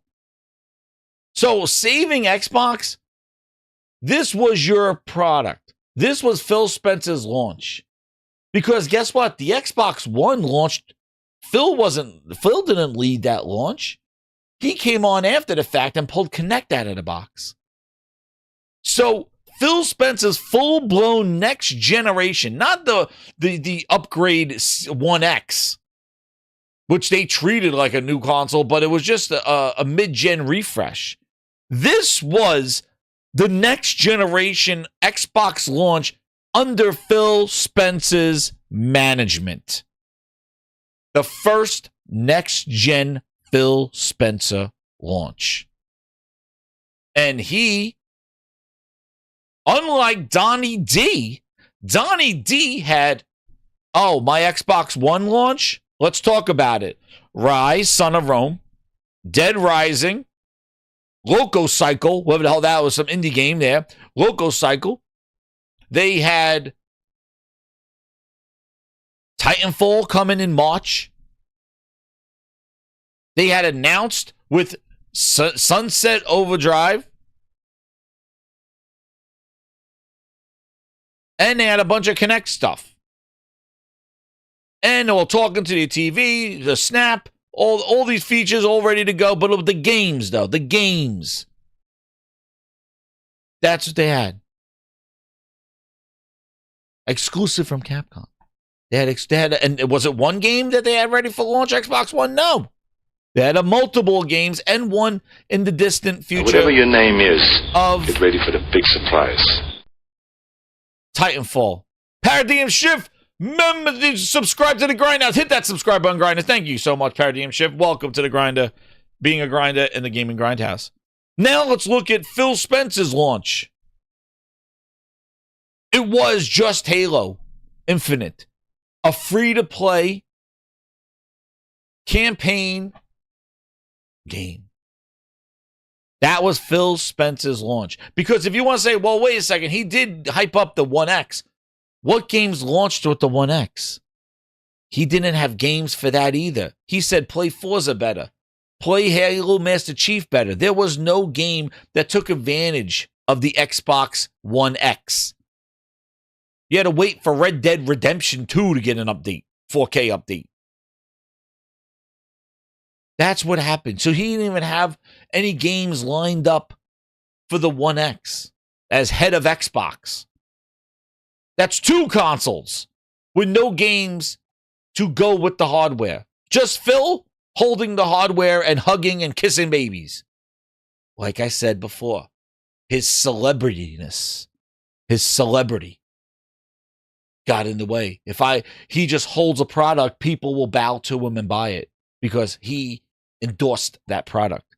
He thought he was a celebrity. I just need to show up and hand out an Xbox and they will be bowing at me, singing my name. Meanwhile, the PS4 Pro comes out and they have Horizon Forbidden West. Horizon New Dawn to take advantage of it. And a bunch of other games that launched with it, that was coming with it. But they had that as the piece with a VR headset that took advantage of it. That was their mid-gen refresh. And then your crazy launch right here of the PS5. What games did they have with our Ally X? Exactly. Another hardware. Xbox, right? Xbox hardware. Our Xbox Ally in. These are the hardwares that he launched. Not Donnie D. Phil. And they had one thing in common. No games. How? Halo was the only game. Halo Infinite was the only. You had no other games to launch with that console. Power your dreams. Power my ass. There was nothing there. You didn't have a launch lineup. You had one game, and that game got delayed. And don't kill me, COVID, because look, Miles Morales, Ratchet and Clank, Demon Souls. If Miles Morales wasn't ready, you had Demon Souls and Ratchet right near it. There was a backup plan. Little Big Planet was also on there. Sackboy Adventure. Sony had, and then it came with Astrobot. He doesn't like games, Josh. That's the thing. Like, you would think that, and that's the thing that really grinded me up, was that he came from the Xbox Game Studios, and under him, the Xbox games have been atrocious. Sackboy Adventure. Thank you. That's who it was. So if one of those games slipped, Sony had a bunch of other games lined up with the PS5. Bug Snacks. That's right, Michael Burdian. Bug Snacks. That was just from them. Contingency plans, exactly. But this was on the Phil Spencer. And so just everything got magnified. We weren't as far along or in a place that we would have liked to have been to this man won the that PlayStation reveal. shirt. So when the decision came to take that little breath, right, and kind of realized that we were not in a good place, we wouldn't have shipped something we were proud of. It was kind of relieving. It would have been great for the business. But they showed it in July. And if you remember, Phil Spencer said he approved that Craig to be shown. So Phil didn't care about quality. He's like, show Craig, show that trash-ass graphics. That's our reveal. Phil blamed himself. If you remember, he always threw himself under the bus. He did the same thing when he got on the show talking about Redfall. Don't blame that. Blame me. Blame me. We need to do better. I'm learning. Tell me again, he saved Xbox? He may have said, Satya, I think we should keep Xbox. I think I have some plans for it. But if you look in the realm and his tenure of 11 years, that video that I showed before was 11 years old. If you listen and you see the tenure of games and the faux pas that happened under his watch that tarnished the brand, dude, it doesn't even come anywhere close to what Donnie D was doing. Donnie D just shut up And he had deals upon deals. And a lot of those first years of Phil Spencer was all Donnie D deals. The Titanfall, the Sunset Overdrive, the Horizon. That was on the Donnie D's watch. Phil don't get credit for that. Phil gets credit for this shit. 6 years of this and it's hell. 6 years of Forza Motorsport. You killed Forza. Dude, Phil Spencer killed Forza Motorsport. The game that was the quality game year after year, they put a car on stage. Under Phil Spencer's regime, Forza Motorsport has died. The service game that took 6 years to make and 1 year to kill. You killed your franchises on your watch. You let them put out trash-ass quality. Phil Spencer, you and Matt Booty should have been standing in the street in front of the truck that was shipping the game saying, stop. Turn it around. We are not shipping that. But no, under your watch, ship it. Put it in Game Pass. Let them eat trash. And you took the brand and killed it. So save Xbox? No way. Something we were proud of. It was kind of relieving. It would have been great for the business to be there. It would have been great for Halo to be there. But it wasn't the right thing. Daniel Ahmad.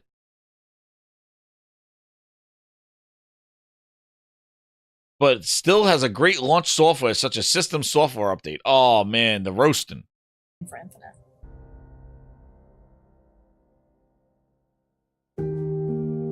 Oh, Phil Spencer I don't said shy music. away from the harsh feedback. I've said this before, it's not always easy, but I would much rather have a community that's super passionate than just apathy and no one cares. It's challenging to always be constantly open and transparent with fans because we don't want to expose them to the uncertainty and sometimes that churn that happens on any game development He went to Netflix. process. Do you hear the music? Do you hear this background music? Does this sound like the franchise darling and the face of Xbox is getting a basically a eulogy, a sad, no, it just didn't. And then to hear that this delay and you think the game came out and it was polished and ready to go. Dude, it came out without co-op. It came out with no split screen. You had to wait a year for co-op. They had no seasonality. Their first season was 6 months. Tell me again, Phil Spencer saved Xbox. This is your baby. And that's what it is. And we got some sad death music for this Halo game. This game was hard. Like, COVID smacked us in the face in the middle of it all, and we want to make sure it's right. The decision we're making, though, and I believe this is the right one, even though it's hard some days, is to make sure that when we talk to our fans, that they can rely on what we say. Fans are really soon going to be exposed to some really cool stuff that we've got going on for Season 2. It's taken a little bit longer to get the engine up to speed. Communication's flowing in the way that we want to, but the engine is cranking, and I'm super excited about the next year and beyond.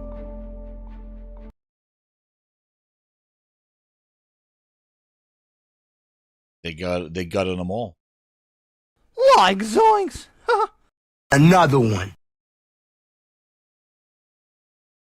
That's it.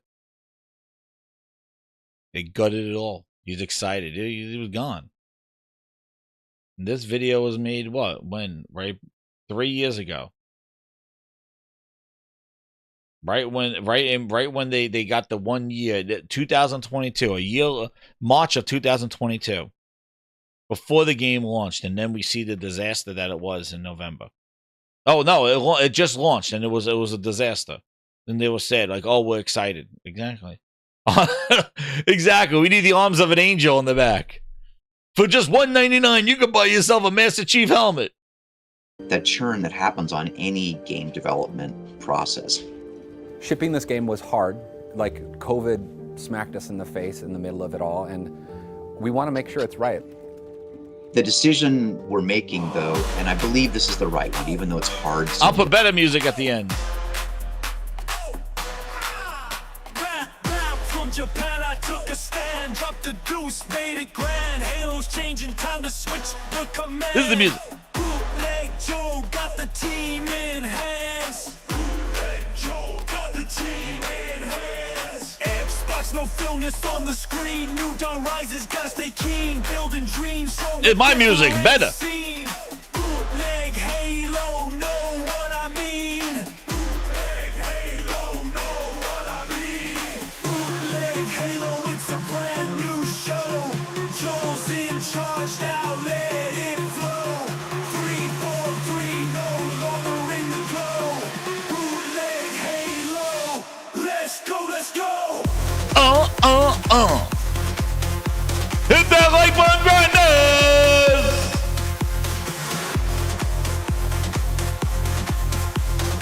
That's the song we needed. Dude, he saved Xbox. Then going apologizing about Redfall.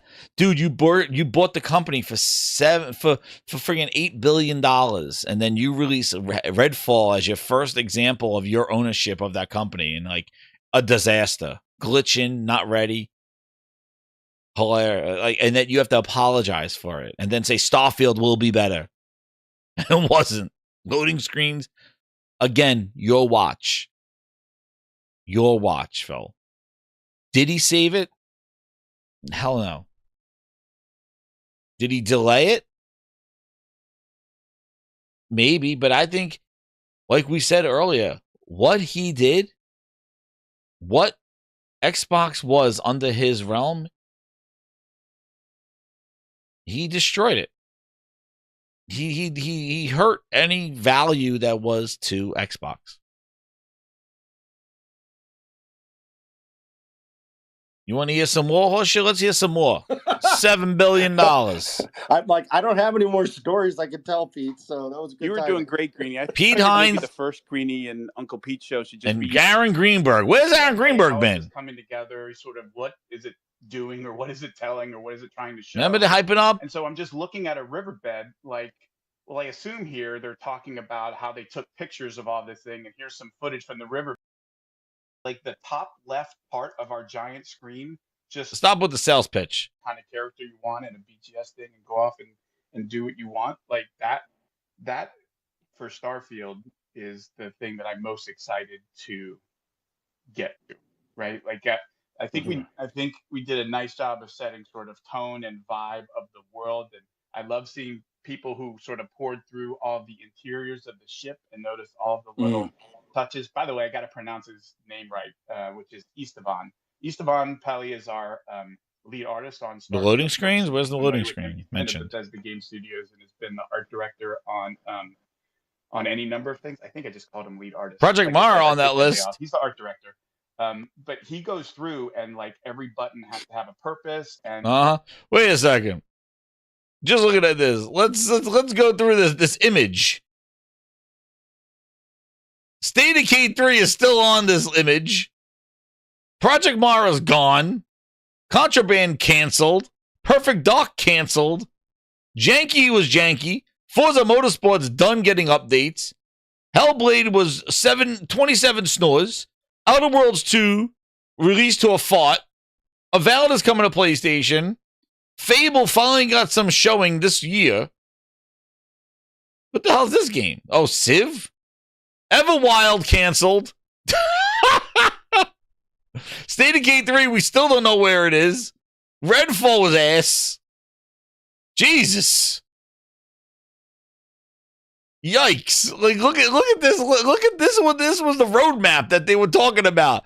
Roadmap my ass. Oh, look at this. What a disaster. Great ass!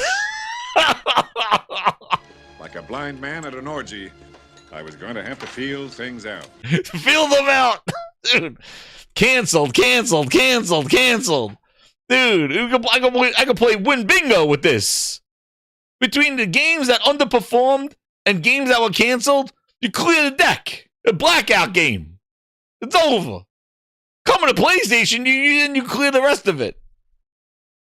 Like, Halo Infinite was horrible with the seasonality. Redfall, horrible. Everwild, canceled. State of K3, who knows where the hell that is. Avowed, Starfield, loading screens. Outer Worlds 2, fought in the wind. What is this, Civ? That's Elder Scrolls 6. Elder Scrolls 6. Don't hold your breath for that one. Fable, hopefully it comes out good. Forza, the only quality game on there. Motorsport's done. Hellblade 2 was 27 snores. Age of Empires, I guess. Perfect Dark canceled. Janky Jones with Janky Breakfast. The buried treasure is gemstones of juice. Psychonauts 2 was decent, but that was in development before Microsoft gave trash finger. Contraband canceled. What game is this? What game is? I don't know what that game is. Flight Sim, whatever. I mess around planes. And Project Mars canceled. Jesus. But Phil saved Xbox. Prepare ship! Prepare ship for ludicrous speed! Forza Horizon 5 is sitting there like this. You have the ring. No, wait. Forza Horizon 5 is oh, where is it? Do I have that one? Hold on, I gotta have it. This before Forza must be sitting there. They're like this. Where is it? Oh, where's my clip? Where's my clip? Never under. Not that one. Where's my Spaceballs clip? I need it.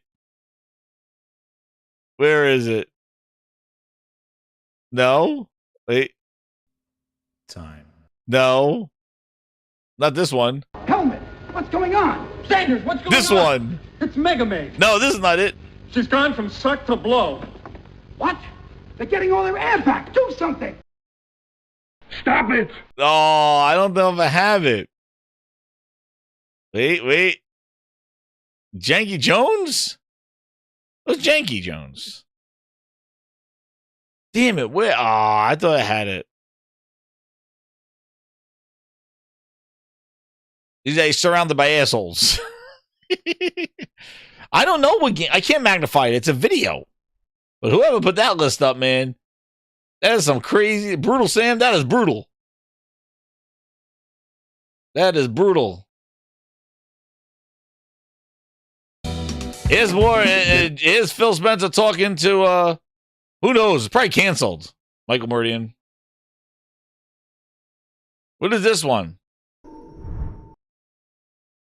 Fair enough. I gotta try. It's my job, Phil. No, that's okay. Get them in the Mystery Machine. Exclusive with you, but they are not. They are not one of the studios that you own or have acquired. So, do you anticipate working with them more in an exclusive capacity, or are there talks of acquiring them outright? I'm kind of curious where you stand with them. Thomas is right here. We're kind of the ton of respect for the working relationship with Moon, watching them grow as a studio. You and I both know it's been years that we've worked together with those guys. This is the House of Lies. The House of Lies of Phil Ness. In so many ways, it's kind of a perfect game for me. Just xCloud in so far.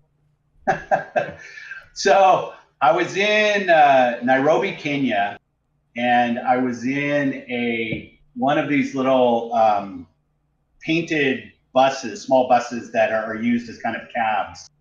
And they had a Wi-Fi router that you actually had to earn. You had to watch some ads. You played xCloud to get out of the local hard drive. They had stored. I don't hear about you playing xCloud on a bus. Where's the more Phil Ness? Where's another one? I had one here.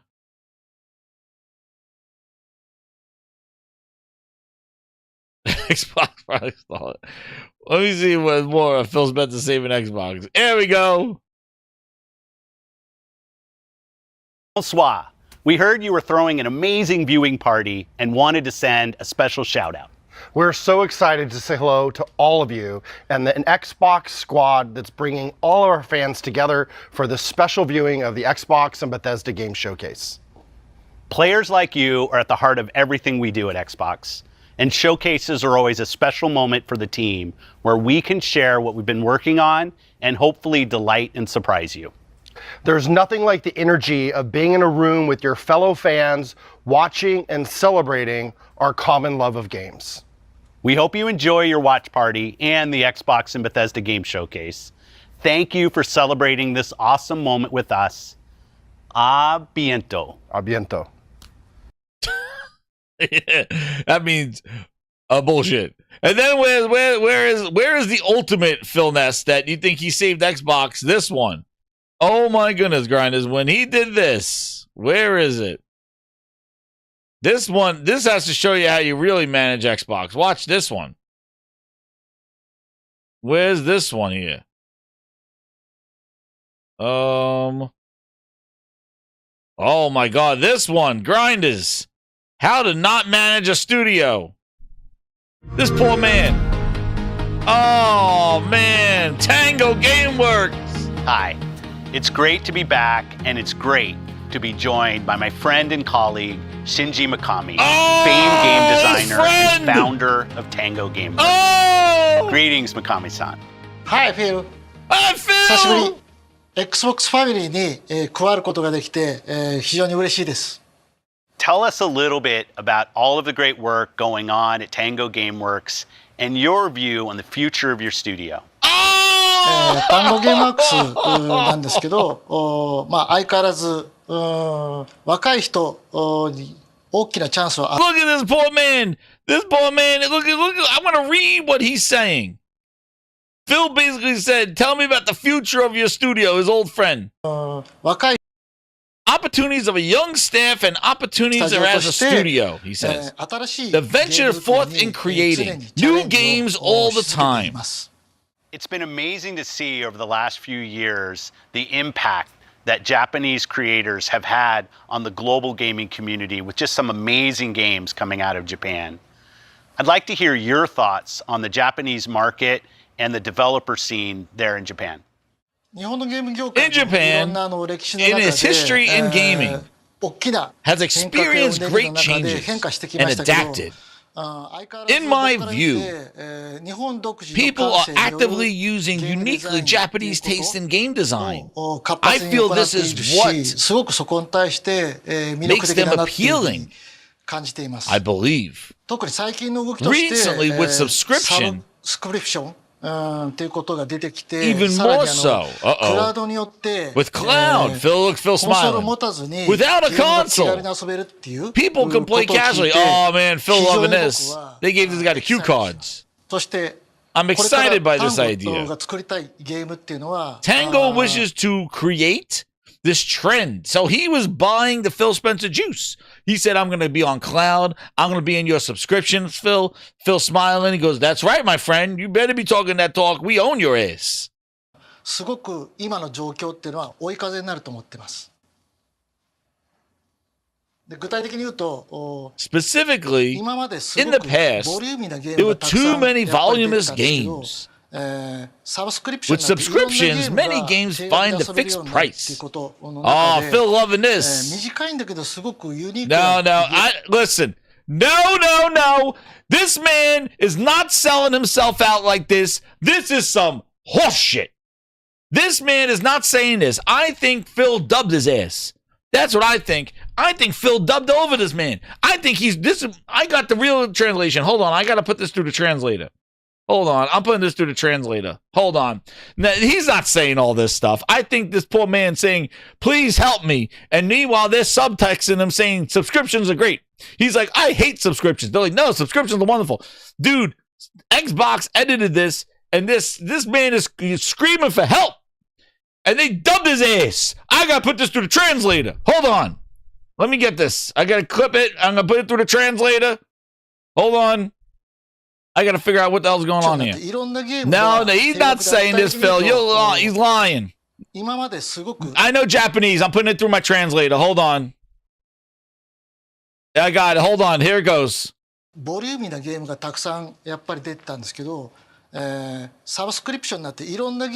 Gotcha. All right. Hold on. This is going through the translator. Here it goes. Putting it through. 非常に僕はエキサイトしてます。そしてこれから単語が作りたいゲームっていうのは、すごく今の状況。Holy shit! Oh man! I knew it! I knew that's what he was saying! I knew it! Hold on, there's more. I'm gonna put it through the translator again. I gotta clip this part. っていうのは追い風になると思ってます。Alright, oh, wait. で具体的 Oh, he starts again. Hold on, I'm gonna put this through the translator. Here we go. Translate it. Translate.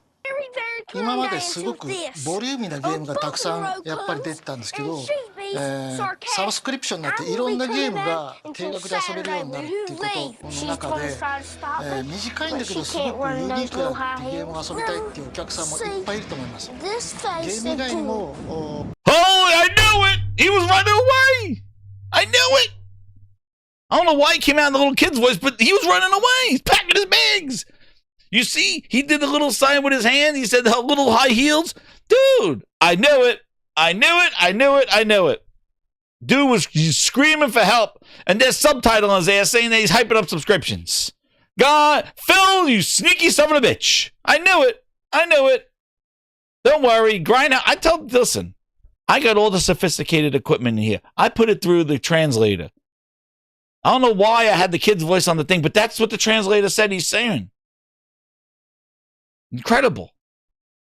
See, I call out the Phil Ness. I had to have the anti-Phil Ness translator. Because I knew that this man was, look at him. He don't seem excited. He's screaming for help. He's like, I'm leaving this place. インスタだったり、Facebook だったり。See, he said he put his job on Facebook. He said he's leaving. コンテンツ、LINE だったり、日本だったり。でスマホのゲームソーシャルゲームもいっぱいあるし、そんな中で、時間がなくなってる。What? Nah, this can't be right. What he's saying. でそこにおいて、短い時間でもすごい個性的なゲームをちょっとつまんで遊びたいっていうお客様いっぱいいて、その中で単語は今後。Oh man, Phil Spencer, so he's streaking. より新しくて尖ったゲームを若手中心に作っていくということに対しては非常に魅力的なマーケットになってきたというふうに思っています。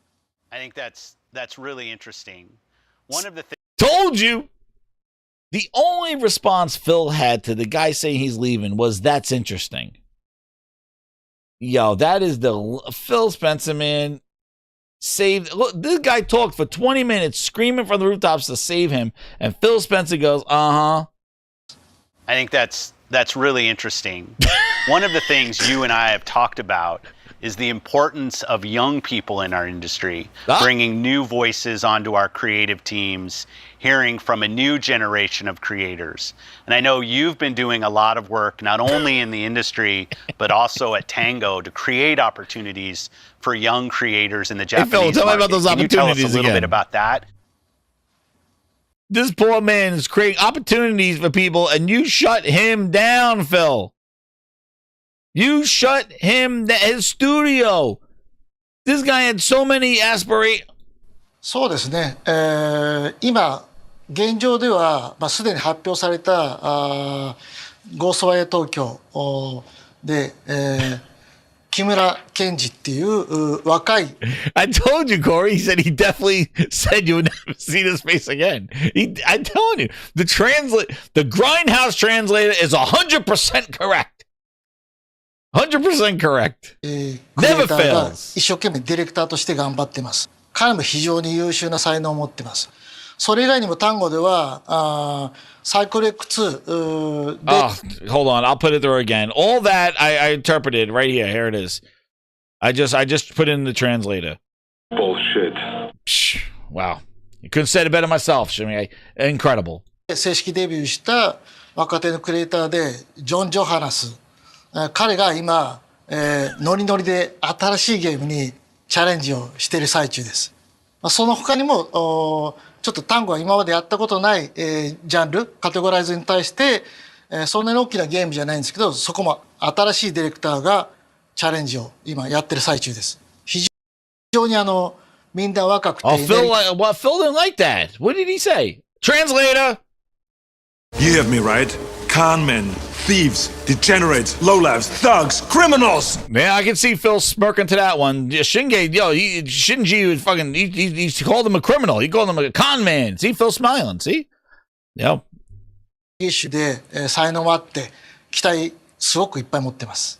じゃあ僕から質問なんですけど、日本のマーケットでっていう Xbox っていうところは、まあ長い歴史の中で、結構大きなアップ。I just put it through the.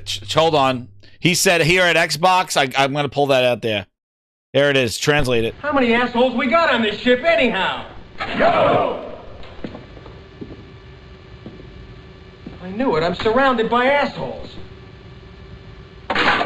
Keep firing, assholes! No wonder he left. He was surrounded by assholes at Microsoft, at Xbox. He just said, man. Translator, incredible. Grindhouse translator, 100. ダウンっていうのがあったと思うんですけど、今後の日本の市場に対して、どう思っているのか、そしてどうやって、盛り上げていくのかっていうことを実際に聞いてみたいです。お願いします。Phil understand that one. Hold on. Translate it. Put in the translator. But I hope you leave enough room for my fist because I'm going to ram it into your stomach and break your goddamn spine! Holy dude, there was some fighting words. He said that to Phil. Oh, Phil, what's your response? Yeah, thanks for the question. That wasn't a question, Phil. He was going to punch you in the stomach. The Tokyo Game Show is an important part of our commitment to the Japanese market and the Asia region overall. You know, it's honored to support the show and our Japanese partners. Fighting words. We're working with Japanese publishers every single day to increase our lineup of Japanese games on Xbox. We know it's really important to fans and customers on Xbox. We've also had more than 100 titles in Game Pass from partners in Japan. And it's really helped the Xbox community find games that maybe they haven't played in the past through an easy mechanism. But it's not just about big developers. We now have more than 200 independent Japanese developers in our ID at Xbox program, which really highlights the most creative and independent games for broad audiences everywhere on the planet. We're also working to increase console supply. This guy's like, I have no clue what he's saying. People want consoles, and we're constantly working to get more consoles consoles into the market. But the same is everywhere on the planet. People want. Wait a second. We're also working to increase console supply. I know that's a big issue. People want consoles, and we're constantly working to get more consoles into the market. But oh, shit. Oh, shit. I got to put that into the translator. Hold on. That is the. Oh man, that is going to the translator again. Bullshit. Oh, yep. At the same time, we're introducing into the Japanese market Xbox Cloud game streaming, which allows people to play their games, as you said, whether they have a console or not, they will have access to Xbox. Through the cloud, Xbox can be a great experience on their PC. Is he interviewing him, or is he a marketing line? What kind of interview is this? What kind of interview? This is Phil Spencer saved Xbox. What kind of interview is this? This guy's like, I'm on my lunch break. What is Phil talking about? This is like dude, this is like a pop-up ad, a commercial. What is this? What is this? Why? He's like, why am I here? Why am I standing here? Because this guy is doing a goddamn midnight ad. He goes, you know, have you ever went to the cupboard and you can't open up a can? Well, let me show you. I got a tool for you. It's like, Phil, like, what is this ad? Have a console or not, they will have access to Xbox. Through the cloud, Xbox can be a great experience on their PC, on their phones, on their tablets, and on their consoles. We're excited by the growth of the Japanese gaming market, and we want not only to participate, but to help bring Japanese games to players around the world. With that, I think we're out of time. I said my line. I don't give a... So thank you. It's great to be working with you. Thank you, Phil. Oh, man, there's some hostility there. It's great to be working with you. Hold on. Thank you, Phil.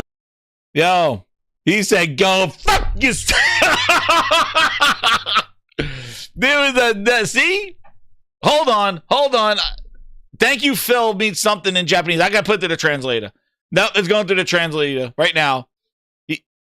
I'm here to tell you right now, we don't care. Let me tell you, Jerry. There it is. The translator just said it. I confirmed it. When he said Phil, thank you, Phil, that it sounds like thank you, Phil, but it's not Phil. Xbox, no. The conversion is here. Hold on. I'm here to tell you right now. There it is. We don't care. See, look at the face and hand gestures. That's not a thank you. That's a go fuck yourself. See, that's what that is. That's what it is. He's going to go fuck yourself. I'm leaving. That's what that is. He's like, hey. See? That's not a thank you face. Is that a thank you face? Thank you, Phil. That's a, I don't care. You could take it with you. That's what that is. Look at that. He already saying goodbye. See? He's like, this is the last time you're going to see me. I'm out of here. I'm not going to wine and dine on your horse shit. Phil chased his man away and then shut down his studio that he built. All the hopes and dreams. That's what this man did. But he saved Xbox. Again, exhibit A, B, C, D. This thing right there, see? He didn't say thank. They dubbed him over again. They screwed this man. He said, I quit, bitch. That's a I quit face. Look, I quit. He's like, I quit. And they said, thank you, Phil. No, don't dub over this man. He said, I quit. He's like, that old line of slogan bullshit. You don't need a console. Yo, get the hell out of here. How do you, listen, this man saved Xbox by, in one sentence, saying we are going to ship more consoles because people want consoles. And then in the second sentence, said that you could play all your games not needing a console on PC and mobile and tablets and your mother's ass and all this shit. How do you go from saying one sentence, we're shipping more consoles, and the next sentence going, you don't need the consoles that we're shipping? And then wonder why they're down 32% every friggin' quarter. Nobody's buying it. But he saved Xbox. And I'm just, Shinge said, I quit. They dubbed his ass. Stop dubbing this man with your friggin' co-pilot edits. Thank you. It's great to be working with you. I quit. See? I made sure we took care of that. They co-pilot that shit. They AI'd it. Craziness.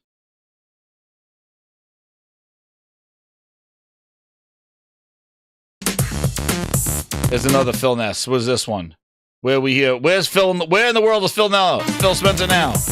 Where's Phil Spencer now? Please welcome the head of Xbox, Phil Spencer. Oh! There he is. We are at the Xbox Showcase at E3 2016. We're catching up with Phil Spencer here. And I think there are two words that you said at the press conference today that really stuck with me: beyond generations. I think that is something that, you know, as gaming, we need to sort of move beyond that, because technology is moving fast. And why should gaming be stuck to 5-8 year cycles when it doesn't have to be? What does it mean to you, beyond generations? Right, Jack. Well, I think I should be interviewing you, because I think you nailed it. You know, if you think about any other device that you own, your phone, your television, your computer, you upgrade these devices because the technology innovation moves so quickly. Consoles haven't had that capability in the past. We've kind of been stuck on these 5, 6, 7 year cycles. We looked at the opportunity specifically for us around 4K gaming. Oh man, I'm getting dumped 4K gaming. Look at this. Oh, another face. Dude, the faces that don't give. Oh, man. Yes, I would like to have a refund. Oh, man. He's in the middle of a lie right now talking about 4K gaming with the Xbox. Oh, look at that face. Oh, the bullshit's coming out through the screen. Gaming. We love our Xbox One community and our Xbox One lineup of consoles with Xbox One, Xbox One S. But we said, how can we bring 4K gaming to the Xbox One family so you know that all your games and your friends will continue to work, but you'll be able to upgrade. Eyes. Look at the eyes. Every time a lie comes out, an angel gets its wings, Phil Spencer's eyes open up. To new technology when you want to. You get a 4K TV and you say, this is what I want, we'll have Project Scorpio for you. But you might be spreading yourself thin. Uh-oh. How do you... Uh-oh. Phil's like, excuse me? You have a criticism on the Phil Ness? Look at the Phil. Look at this. A Phil. Uh-oh. Uh-oh. A criticism. Look at Phil. Look at Phil's face when the guy's like, you're spreading yourself too thin. Look at Phil. Look at him. You're spreading yourself too thin. Look at Phil. Oh. There's the Phil Ness. How do you sort of go about making sure that it's not sort of putting extra burden on developers to sort of support many platforms? And is that considered? Good question. But I think if you look at most of your top developers today, they're focusing on console and PC. And as we all know, PC has scalable architecture already. So what we're basically doing for us on the console is we have Xbox One, Xbox One S, and the hardware capability there, and then we have Scorpio. So we're basically creating two standards. All games will work across both Scorpio and Xbox One S. But so many of the developers, because they work on PC already, are used to scalable hardware capability. Oh, so that's why all the devs want to develop on Xbox, Phil. That's why, Phil. I would say the opposite. I think we're really focused on console and PC and what people can play on 2D screens. Uh-oh, whoa. What was that? He just said 2D screens, man. Hold on, but he did a Phil Ness mode. Oh, I think I need to see it. Hold on. I would say the opposite. I think we're really... Uh-oh, look at all those eyes. Look at, this is what I mean. Look, lie. There's a lie one.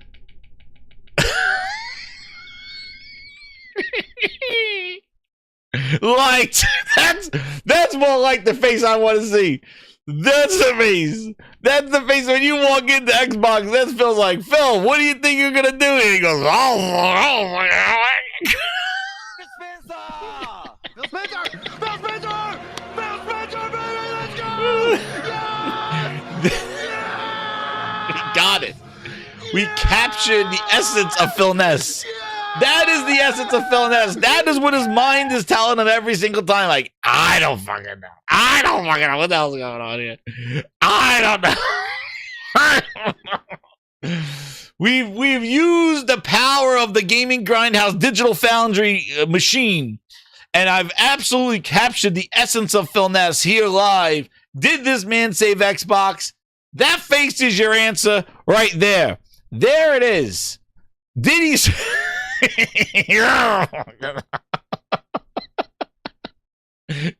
you. I mean, I don't know. Like, I'd have to go back and look at that. It's the essence has been captured. We have captured. This is a special evening, grinders. We have captured the essence. There it is. The essence of Phil Ness. I don't know. Opposite. I think we're really focused on console and PC and what... Uh-oh. And what? Wait, after console and PC, look at this. Oh, there it is, the eyes. And what people can play on 2D screens. And I think the pace of innovation and creativity there is just amazing. Uh-huh. So you did open up for VR. What is the strategy there? What's your thing? Yo, he's going to talk about VR. Oh, shit. Phil Spencer's eyeballs is going to be popping out the screen. Get ready. And sort of how does it relate to HoloLens and HoloLens? Here we go. Look at Phil already. He's thinking like, oh man, this guy asking about HoloLens. This guy can be asking about VR. He goes, this is all horseshit because we don't have anything. There we go. Get ready for the eyeballs. That you want to develop yourself, or are you going to let, other manufacturers in on VR or what? Yeah, I've been for a long time saying that Windows is a great place for VR innovation because it's an open platform where all these developers come and just learn because we're very early. Oh, very early. Very, very early. They're going to learn and learn. Yo, yeah, they learn. They learn to not support it anymore. Oh, man, they're going to learn. Early in the lifespan of VR. So we're focused right now on our VR. Up. We're focused on what? Wait, with the Phil Ness eyes. R Xbox wrong. R.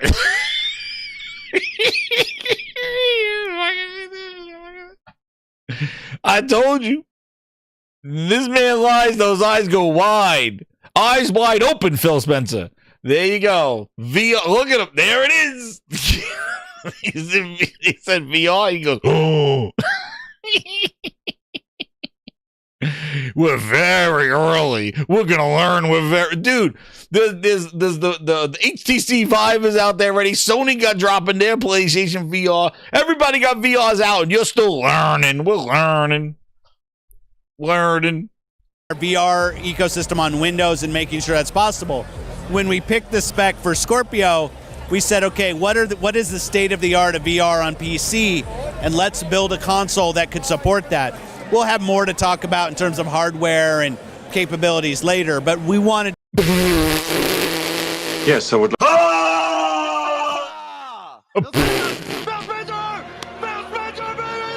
Stop it! Stop it! But I hope you leave enough room for my fist because I'm going to ram it into your stomach We'll and break talk your about it goddamn later. spine. We'll talk about it later. Oh shit, we'll talk about it later. We'll talk about it. Talk about it later. Hit that like button, grinders. He can talk about it later. He can talk about that VR later. What you watching, little bro? Caught you in 20K HDR 1200 FPS Super Nintendo iOS 49 Blu-ray ultraviolet radiation 1080p PlayStation 5. To make sure that the compute capability inside of Scorpio was there to really support what the best creators were saying for us that they needed to see the best VR experiences. Shit. Where's the lamb sauce? Game of the generation. A lot of hate. It's not a bad game. It's, you know, a AA game at best. I would look at it like at a 7 maybe. You know.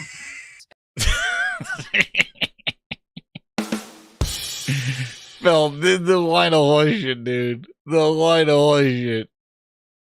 We'll talk about it later. To see the best VR experiences. Yeah, we're gonna see. We're still waiting. We're still waiting. Oh, what did he just say? Oh, Leech, you want to hear it? Replay? You want to hear it? Hit that like button, everybody. Hit that hype button. The Phil Ness roasting is here. Did he save Xbox? Was there to really support what the best creators were saying for us that they needed to see the best VR experiences. I'm gonna put. That was for Xbox One X, the best VR experiences. How's it going? You on the spot here to pick one game that you're most excited. Oh, he has to talk about a game now. About at the show, or is there one game, or is it too hard to pick? In the show today, I'm gonna pick two. So, We Happy Few. Did you see the?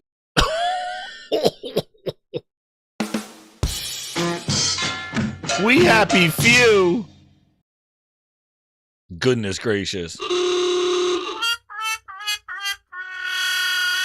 Demo for We Happy Few? Absolutely. I played it back at PAX East like a year and a half ago. Amazing. Like amazing setting, story. I thought it was just fantastic. The other game that was just in our show for a little bit, but I had a chance to actually finish it last week, was Inside from my friends in Copenhagen, Playdead. For me, a huge Limbo fan. Arn and the team there did such a great job with Inside.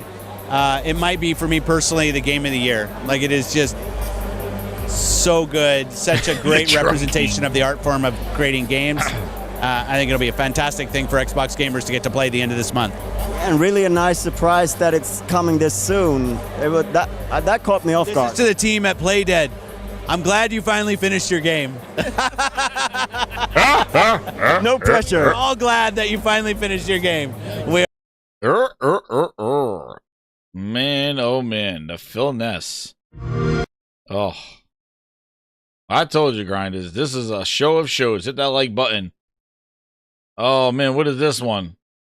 Games in this podcast range from E to M. Uh-oh. Our announced video, there was the line about it's been about time. It has been a long journey, but to those teams, because I mean they've had to sit kind of in an uncertain state, watching a lot of the news, like a lot of our own teams. Here's our Activision friends. It's just awesome to have the creative capability and energy of Activision Blizzard King part of our Xbox team. What we're trying to go do. The reason I'm flying to Stockholm today to go see the King teams. I'm excited about that. Next week, I'll be down in Southern California to see the Activision teams and the Blizzard teams. I want to go in. I want to listen. I want to learn. I want to hear what they're passionate about. 11 years. This is when he's still learning. You learning. You learning. You've been saying learning since day one he got the job. We've been following his career, Grinders. He had the Gaming Grindhouse. We've been following it. You've been learning since 11 years ago. You learning. Their feedback, their energy. It's a big moment. It's a big moment for us. A lot of opportunity, and I'm incredibly excited by it all. So welcome to the team. Congrats on the kind of refresh on the podcast. It's awesome to see. Thank you. I don't think refresh is probably the official word. Their passion, their commitment, the goal itself was to get through the regulatory process. Let's hear about Call of Duty. I have some of my own opinions, of course, but they're just opinions. This is getting time with the teams, thinking about where we're trying to go, then looking at the games and where we are and where the roadmap. That's really where the work is, and I'm very, very excited about that. Oh, so he knew about Black Ops 7, the roadmap, right? You knew about this? And as part of that journey, obviously there's the big burning question that everybody would like to know, and you mentioned it in your Xbox Wire When's post. Hexen coming back? That's what people want to know. I think that's what you want to know. Might be one of my questions. Yes. But that is part of it, but it's also, and you wrote in your Xbox Wire post last week as well, that the work has started on bringing Activision Blizzard King games to Game Pass and other platforms. And I think like speculation and wish lists have been running wild ever since last week. So I'm sure you've seen all of that. But what does that mean exactly, especially when we think about our last acquisition in 2021 with Bethesda? There was a fairly immediate drop of back catalog games. So I think people are looking to that and wondering, is that kind of how the format is going to go now? Or what does that actually look like? And I think rightfully so. He said, yeah. The back catalog of Activision games. Anybody?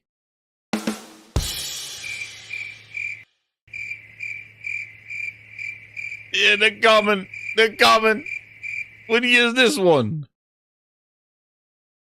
2 years ago. They're coming. Right. When we finished Bethesda, there was this great moment. We were able to put a bunch of the back catalog games in, celebrate their history.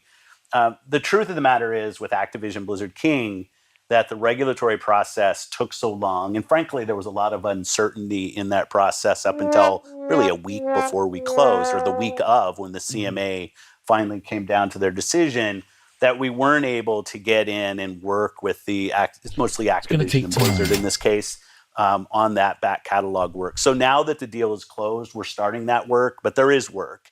And I think the Activision Twitter handle, or X handle, whatever we're calling it, did put out a statement. I can't call it X, but Twitter handle did put out something that talked about 2024. I think that's accurate. There's no.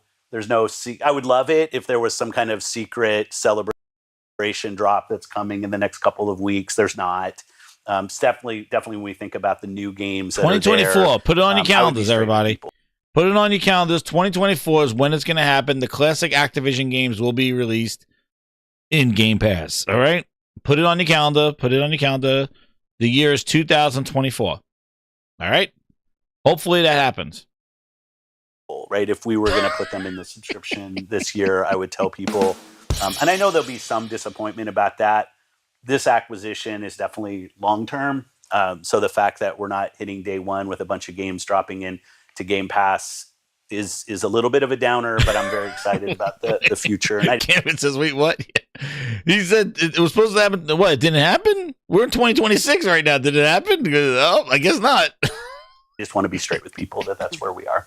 There you go, addressing the rumors. Now let's talk about Call of Duty. Address those rumors. You said you couldn't do it right now, but 2024 that's what you're seeing. 2026. How's it coming? Modern Warfare 3 coming out next month. Very excited. I played the beta over the weekend. The open beta, what did you think?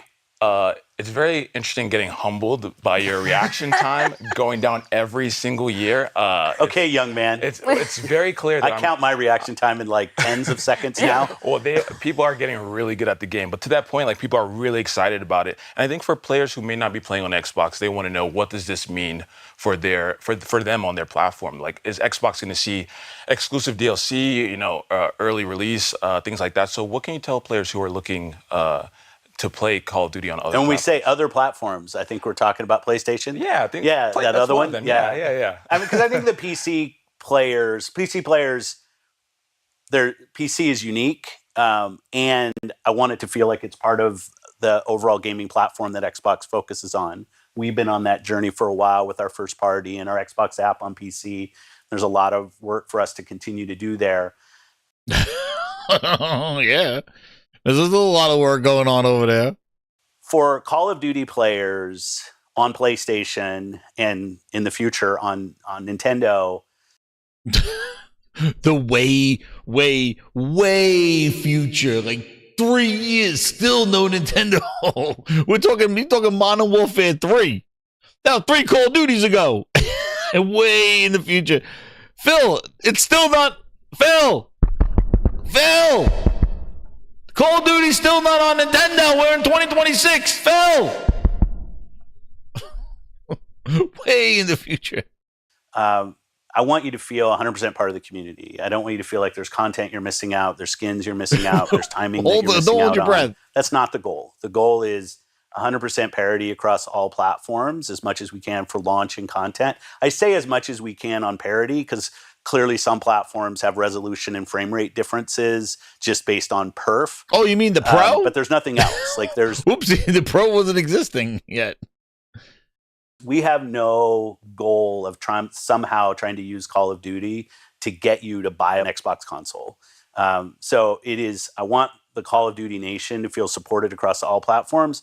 We've been on the other side of some of those skins and times, even this beta, like it wasn't on Xbox the first week. Like I don't think that helps the community. I don't think that helps the game. And so it's the focus if you're a PlayStation player, you're a Nintendo player, PC player, or an Xbox. But you see the spin that he always did, like those timed exclusive betas, but he never addressed like how Xbox did they did the same thing too. They do the same thing too. They just don't like it done to them. And then what he puts is like, I don't think it does well for the community. And why? It did great for Call of Duty on PlayStation 4. It migrated a whole fan base by getting all that stuff on PlayStation 4. It made Xbox the way to play the Xbox 360 be for Call of Duty by getting those map packs a month early. But you just don't like now and it doesn't help the community. And that's where the Phil Ness spreads and everybody goes, see, exclusives are anti-consumer. It doesn't help the gamer. Why? What do you mean it don't help the gamer? As a PlayStation player, you're playing the game a week before anybody else. That helped the gamer there. Yeah, it sucks to lose. Yeah, if you're on PlayStation, if you're on Xbox, yeah, wait a week. That's your choice. Sorry. What's crazy is they bought them and they still didn't change it. So, it sucks to be that. So if you want to play it early, go get a PlayStation. Done. Now you don't have to cry. But if you don't care, then don't care. Give a shit. But don't turn it into like, oh, it's anti-consumer. Why? It's not anti-consumer if you have a PlayStation. It's actually a perk. It's like, whoa, I get to play it early before everybody else. Why is that bad? It's bad for you because you suck. Why don't you get it earlier then? But it's overall, it's just, it don't really help the community. It helps fine if you chose the PlayStation. So what does it matter? You did it the same thing. And it made people choose you. So what are you talking about? No, with Starfield on Xbox, who did that help the community? You told them to stop making the PlayStation version. Did that help that community? With Starfield? Did it help them? You weren't saying kumbaya then? With Starfield? There was no kumbaya. There was no let's roast some marshmallows, make some s'mores. It was like exclusive from the chest. Oh, but that's fine then. Then the community's, everybody's happy. And you even had the balls to say, that's putting it on everything. We are everywhere, except PlayStation. But you had the balls to say it's everywhere. When it wasn't on PlayStation. Well, now it's there. And guess what? The community is speaking uniformly. They don't like it. And guess what they think about Call of Duty? I'm here to tell you right now, we don't care. They don't care. So guess what? The community says we're all not going to buy it together. So enjoy with your minus 5% quarter of Call of Duty, Phil. Console player, I want you to feel like 100% part of the Call of Duty nation. Love that. Yeah, how's the nation So going now, let's talk man? about, we were talking about the rumors of when things might appear on Game Pass. the other sort of like set of rumors is, or There's speculation out there. Rumors. There's only the two, right? Is like, There are only two? are you bringing back a Tar Hero or Tony Hawk? Tar or Hero. would you have, Infinity Ward work on this Xbox IP or franchise or something like that? And that stuff's been, there was 20 months to think about those types of things. Yeah. Dude, all these wish lists, dude. Now that officially the team is joined as of Friday, so you have 9 studios. There's a wealth of IP from Activision. Like, how are you thinking about these new teams, these new franchises, or new to us franchises? Like, how do you even like take all of that in? Yeah, I would wonder how all those great games we've been playing, right? The first thing, as I kind of mentioned before, is to go spend time with the teams, because I just don't. We still spending time. A team working 3 on years something later, 3 years that later, isn't still spending their time. passion leads to the best result. So I might have my list Oh, of like Black things Ops 7. from my Ah, memories gotcha. in history that I want to see made again. Everybody will, right? When I just think about not just about Activision Blizzard King, you add in Bethesda, you add in Xbox's history, Rare, Perfect Dark. like the amount of franchises that we now have in our portfolio it's kind of inspiring. It's daunting. I feel that we have to be a great custodian for the content that we touch. These are memories from. So I guess Perfect Dark got flushed down the toilet bowl. Custodian, so. I get Perfect Dark gets flushed. Conker flushed. Everwild flushed. Good custodian here. Shitting up the place. Contrabands. All those Activisions. Keep flushing, Phil. Custodian. Shutting down Tango, your good friend. Yeah, good custodian. Making sure these games never ever show up. People on different platforms, different decades. And I want to make sure that when we're going back and visiting something, that we do it with our complete ability, a motivated team that wants to go work on something and make a difference, not just create something for financial gain or create something for a PR announcement. Oh, for financial, dude. That's why they put the games on PlayStation, for financial gain. Oh, shit. And not deliver on the price. Evil So I'm going to start within. with the teams and what are they passionate about. That's why I'm excited to go on these visits. And then we'll look at it. Like I think we've done an okay job as Xbox. I don't think we've done kind of an A+ job. Oh, we did an okay job on looking at our franchises and revisiting them. We did an okay job, not an A+ job. Oh, man. Yeah. Well, I'm here from the future to tell you, Phil. I'm here from the future. Oh no! We suck again! You still suck. You didn't do shit. I'm here to tell you, Phil. 2 years from now, 3 years from now, I'm here to tell you, you didn't do shit. It's always a trade-off between what do you do that's new and going back and doing something. Or not do it at all. With Game Pass, we have the ability to maybe pick a couple franchises every year and almost do like a revisited. I just made up that term, so it's every year. Shit. So wait, 2 franchises. Let's see. We're owed about at least 4 of these revisited franchises, Phil. We're owed. You owe us about 4 of them right now. I'm going to give you the 2, so we won't do 6. But I'm going to give you the 4. So we're going to be revisited by 4 ghosts. The 4 ghosts of the thing. Tell me which ones, Phil. It's not a brand. It's not on a box. It's not on a box, but. I tease about things like Hexen just because I remember playing it as a kid. I have no plan for that. But I do think when you look across all of the 2 a year, you said, franchises and are part of our teams, there's an opportunity for us to go back, even if it's just to recognize the moment and what those things meant in gaming's history and do something right with it, make it available to people through Game Pass. I think there's an opportunity. There's not a plan for that, but there's an opportunity. If teams want to go back and revisit some of the things that we have and do kind of a full focus on it, I'm going to be all in. I guess the teams didn't want to do it, right? I guess so, because that never happened. This is 3 years ago. Because I think there's just an amazing trove of things that we can go and touch again. It doesn't have to just be about Activision and Blizzard. Like I said, when you look across all the portfolio, I think about things like the Quake 2 remaster. It just came out from it. I thought that was awesome, right? They did a real good job revisiting. Oh, I don't need your marketing bull. What is this part? Want out of a platform. And when I think about now the breadth of just players that we have, creators from Candy Crush to Hearthstone to Starfield, like to Minecraft to State of Decay 3, right? You have like a legit State of Decay 3. He dropping names. Oh my God. Everybody's moving like they just don't care. Shaking it up, breaking it down where I'm from. 3 years ago. Come on and join it. It's a party of desire. Dance to the beat of Phil Spencer. Come on, let's go. Feel the music pulsing through your soul. Forget your worries, let the rhythm take control. Oh my gosh. Get up, get down, it's time to lose control. We made you wait for the games. Now your games are gonna PlayStation and Switch. Who cares? I am Phil Spencer, and I am winning awards, bitch. State of K3, dude, name dropping bullshit.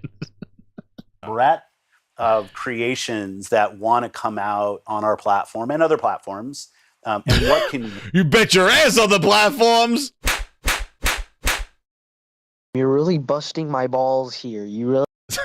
You're just crazy here. We do to enable that. I am more excited about being here than I've ever been with the opportunity. Somebody got to get this man now and ask him this question now. Phil, ahead. You excited to be there still? I don't know. I mean, it's interesting. One of the members of our community who's awesome, his name's Clobril, and he's very good at building graphics. And built that, like 2017 to now. I kind of looked at it and I was almost daunted by the changes. Oh man, talking about some. I want to go on Twitter. Oh shit! Oh man! Nothing to see here. Stop talking! Somebody pull his mic. Nothing to see. He's shouting out, "Go pull this mic! Pull this man's mic!" And find him. He's an awesome member of the Xbox community and creates great graphics. Creates great graphics. Ooh, what about the people that make the games? Holy shit! You got the guy that made the graphics. Oh, but the growth in our creative capability was something that I thought was important from the beginning. Certain people would get upset that it wasn't going fast enough. Our first acquisition was Minecraft, and then we went through and went Double Fine and Undead and the list of a bunch of Playground, add Ninja. I'm gonna miss some, but like we added a bunch of teams, and then Bethesda, and now Activision Blizzard King. I'm just incredibly excited. I'd be remiss if I didn't say a little intimidated. Amy in the Hood made him intimidated after this. People who claim I've been trained for this job. I think you all know that there's no training I go through, right? I'm always learning every day, both on the PR side and from the leadership side. Bullshit. Yo, he's always learning from the PR side and yo, he's glazing them, dude. Oh my goodness, he's glazing them. So it's maybe when I thought about starting my career, I never thought this is where I would be. But when I talk to the teams and I hear from the individuals who want to be part of this, and the opportunity that we have ahead of us, that's the part that just gets me up every morning, 5 o'clock this morning, ready to do this, ready to go to Stockholm today, ready to sit with teams. I love playing games. I love creating games, and what an amazing opportunity for us. Phil, thank you so much for taking time, Yo. We might have to. This videos upon videos, grinders. We may have to pull the plug tonight. I'm running out of sound clips of all the horseshit that we've been listening to in the last hour and a half of the road to Phil Ness. But you know what it is. We're getting up to the road to Phil Ness, grinders. You know that WWE 2K26 will be coming out in the next month or so, and we'll be doing the road to Phil Ness. But man, oh man, grinders, I can't. I no more sound clips. I don't know what to do anymore. I got to make some new ones. Oh Jesus! And I guess from the answers of the Gaming Grindhouse, let's end this poll that's been going on for the last 2 hours. Did Phil save Xbox? And if I haven't used enough evidence to show the answers to this, 87% of the gaming grindhouse say that Phil Spencer did not save Xbox. 13% said yes. Now, I could see maybe early on, Satya ready to pull the plug. Phil Spencer comes in and says, hold that thing. I got some horse shit for you. And then dragged it out for another 11 years. But my goodness, the tapes don't lie, and they're going on. We may have to do a part 2 of the Road to Phil Ness here as we get ready for the Road to WrestleMania, for the Road to Phil Ness.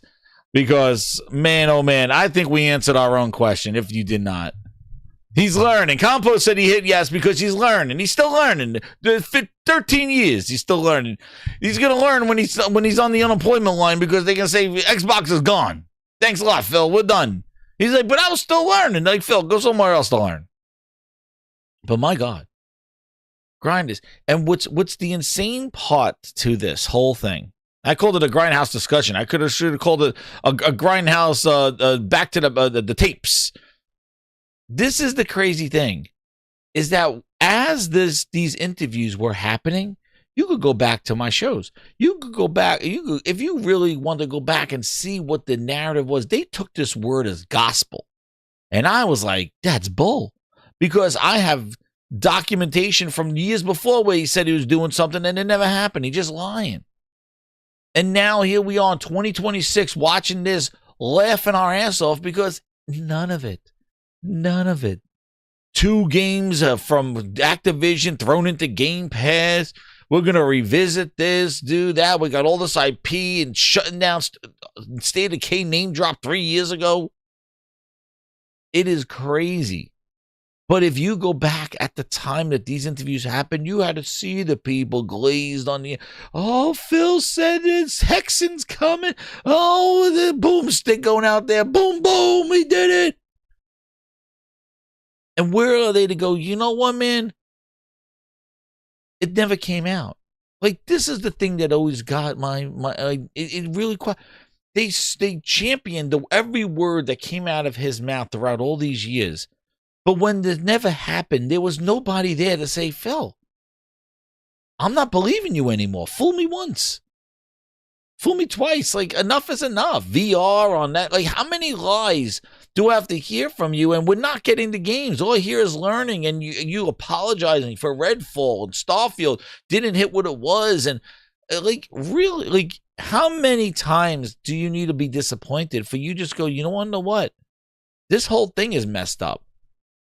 We're growing, the most console players we ever had. And then you look at the financials, like, dude, they raised the prices of everything. The Xbox was the most expensive console in the history of consoles this holiday, and they still minus 32%. Even if they went up the price of the Xbox console, was up like $200. It was like a buy one, sell 2 Xboxes. And they still couldn't get their percentages up, minus 32%. With an increased Xbox. That means less than what they were selling before. And they increased the price. Same thing with Game Pass. How is content and services down when you have a $30 a month Game Pass starting in September at the beginning of the quarter? Tell me again how great they're doing. The carpet don't match the drapes. It's done, dude. Cooked. So did he save Xbox? No. And what they're doing to Xbox right now, there's no saving it. And is it even worth the brand? And they're making sure that they squeeze this towel dry. That when Xbox is left and it's all that's left is an app, a vestigial organ, an appendix sitting in the Windows app list. The 25-year celebration is just watching it getting blown up. It's horrible. It's horrible. But he didn't save Xbox. He didn't do it justice. Instead, he made the fandom about him and what he could say and just glazed the audience over. Yeah, the 4 games under that. Under Phil Spencer, did he save Xbox? He put all his franchises, Halo going to PlayStation. How is he going to be celebrated as did he save Xbox? He may say, hey, Satya, don't pull the plug just yet. To do what? And that's what I want to say. What happened if Satya's like, you know what, sell it off, do this? Like, maybe Halo would have been better by somebody else. I don't know. But what Phil did was he kept the lights on, but he just let it burn. Like, my thing is, if I went in here and I said, stop, we're not shutting down Xbox, I'm going to take it over and we're going to make it better. Don't you think that I would have such a vested interest now in making my franchises the best they've ever been? That's where I don't know what happened. If you were so passionate about keeping Xbox there and justifying why Satya needed to keep it there for the next decade, how did you let all your games and franchises, Crackdown 3, your favorite franchise, he said, come out that way? That's when you knew it was happening. Crackdown 3, you loved it. He's like, it's my favorite franchise. And it came out to nothing. The horror. How do you take your franchise? We forget about Crackdown 3 because it is forgettable. But that was his favorite franchise. Delayed again. That was supposed to come out with the 1X. Delayed. Your game production was a disaster under your realm, and you were the head of Xbox. You dragged it through the mud for a decade. And now we're left to a skeleton crew of what's left of it, and it is just tumbling in the 25th year when we're supposed to be celebrating this stuff. So, and now some games come out, and who knows what's going to happen. Are we ever going to see? I don't even know what's going to happen. But it's crazy. And I've been here the whole time. Thank you, Gambit. You covered this extensively. Then some, brother. Continue work, dude. The Phil Ness never ends. But it is, I don't understand how you can be lied to so many times and still think that, yeah, he saved it, and then still celebrate him. And I think his lies caught up with him a lot. I think a lot of people have done that. And yeah, I definitely think we start to close on with a good friend, Peter Molyneux. It was a train wreck. It was a disaster, Ryan. It's insane. It was a train wreck. It was a disaster, Ryan. Insane. It was a But Grinders, an epic show. I told you it was one not to miss live. Hilarious, fun. I had a blast. Thank you so much for all your chats. Chatting it up with the Grindhouse. Hit that like button. Hype it up. Because you know I'm like an Energizer Bunny, man. We keep cooking here at the Gaming Grindhouse. And I got some music for the VIPs. And we're going to be doing some DJ grinds as well. We're going to be adding some spice to the channel as well. So there we go. But Grinded, you know what? You hung it out here throughout here. I want to thank you. At over about 190 people in here, almost 200 people. Hit that subscribe button if you are new. If you're still around here and you made it here, hit that subscribe button because, listen, I'm putting timestamps in here to make the highlight reels and cut it up and bring music. Dude, subscribe here. We're on our way to 3,200 subscribers. And I got something special when we get there. So, Grind, hit that like button, and I'm going to give you a song right now because you earned it. I don't care what YouTube says on that thing. We're going to cook. Let's give you that, guys, that song as we do our end credits here at the Gaming Grindhouse. Keep it locked here. More gaming grinds, more music, and more roasting, cooking shows. Trash Train to Nowhere, take me away. Green logo on this one. Green logo on a rusted sign. Price hike plastered over everything's fine. Engagement up, but the fun's gone missing. Dashboard drowned in endless listings. You said play anywhere, now it's pay again. Every screen a little vending bin. See miss pop, but the joy just fades. Season passes stacking like gun days. Xbox is going down, down.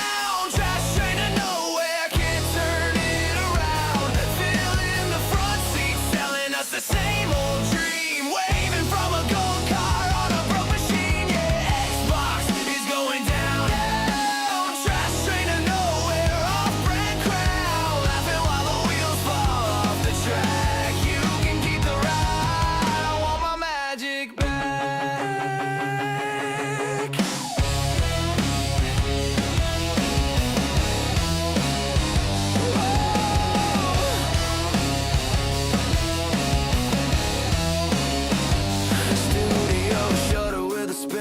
your smile, bold new vision. Bodies in a pile, friends list full, but the party's dead. Everyone's just scrolling, dread in their head. Promised power gave us pop-up ads, wrapped our childhood in shopping bags. You call it future, I call it fun misplaced. We're just numbers, you're just cashing days. Xbox is going down, down. Trash train to nowhere, can't turn it around. Fill in the front seat, selling us the same old dream. Waving from a gold car on a broke machine. Yeah, Xbox is going down, down. Trash train to nowhere, off-brand crowd. Laughing while the wheels fall off the track. You can keep the ride, I want my magic back.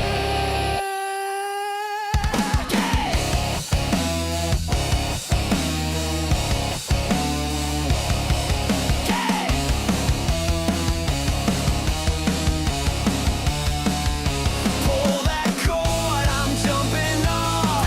I'll take the silence over this loss. You had our hearts, you chased the share. Now it's just charts and empty chairs. Xbox is going down, down. Trash train to nowhere, can't turn it around. Fill in the front seat, selling us the same old dream.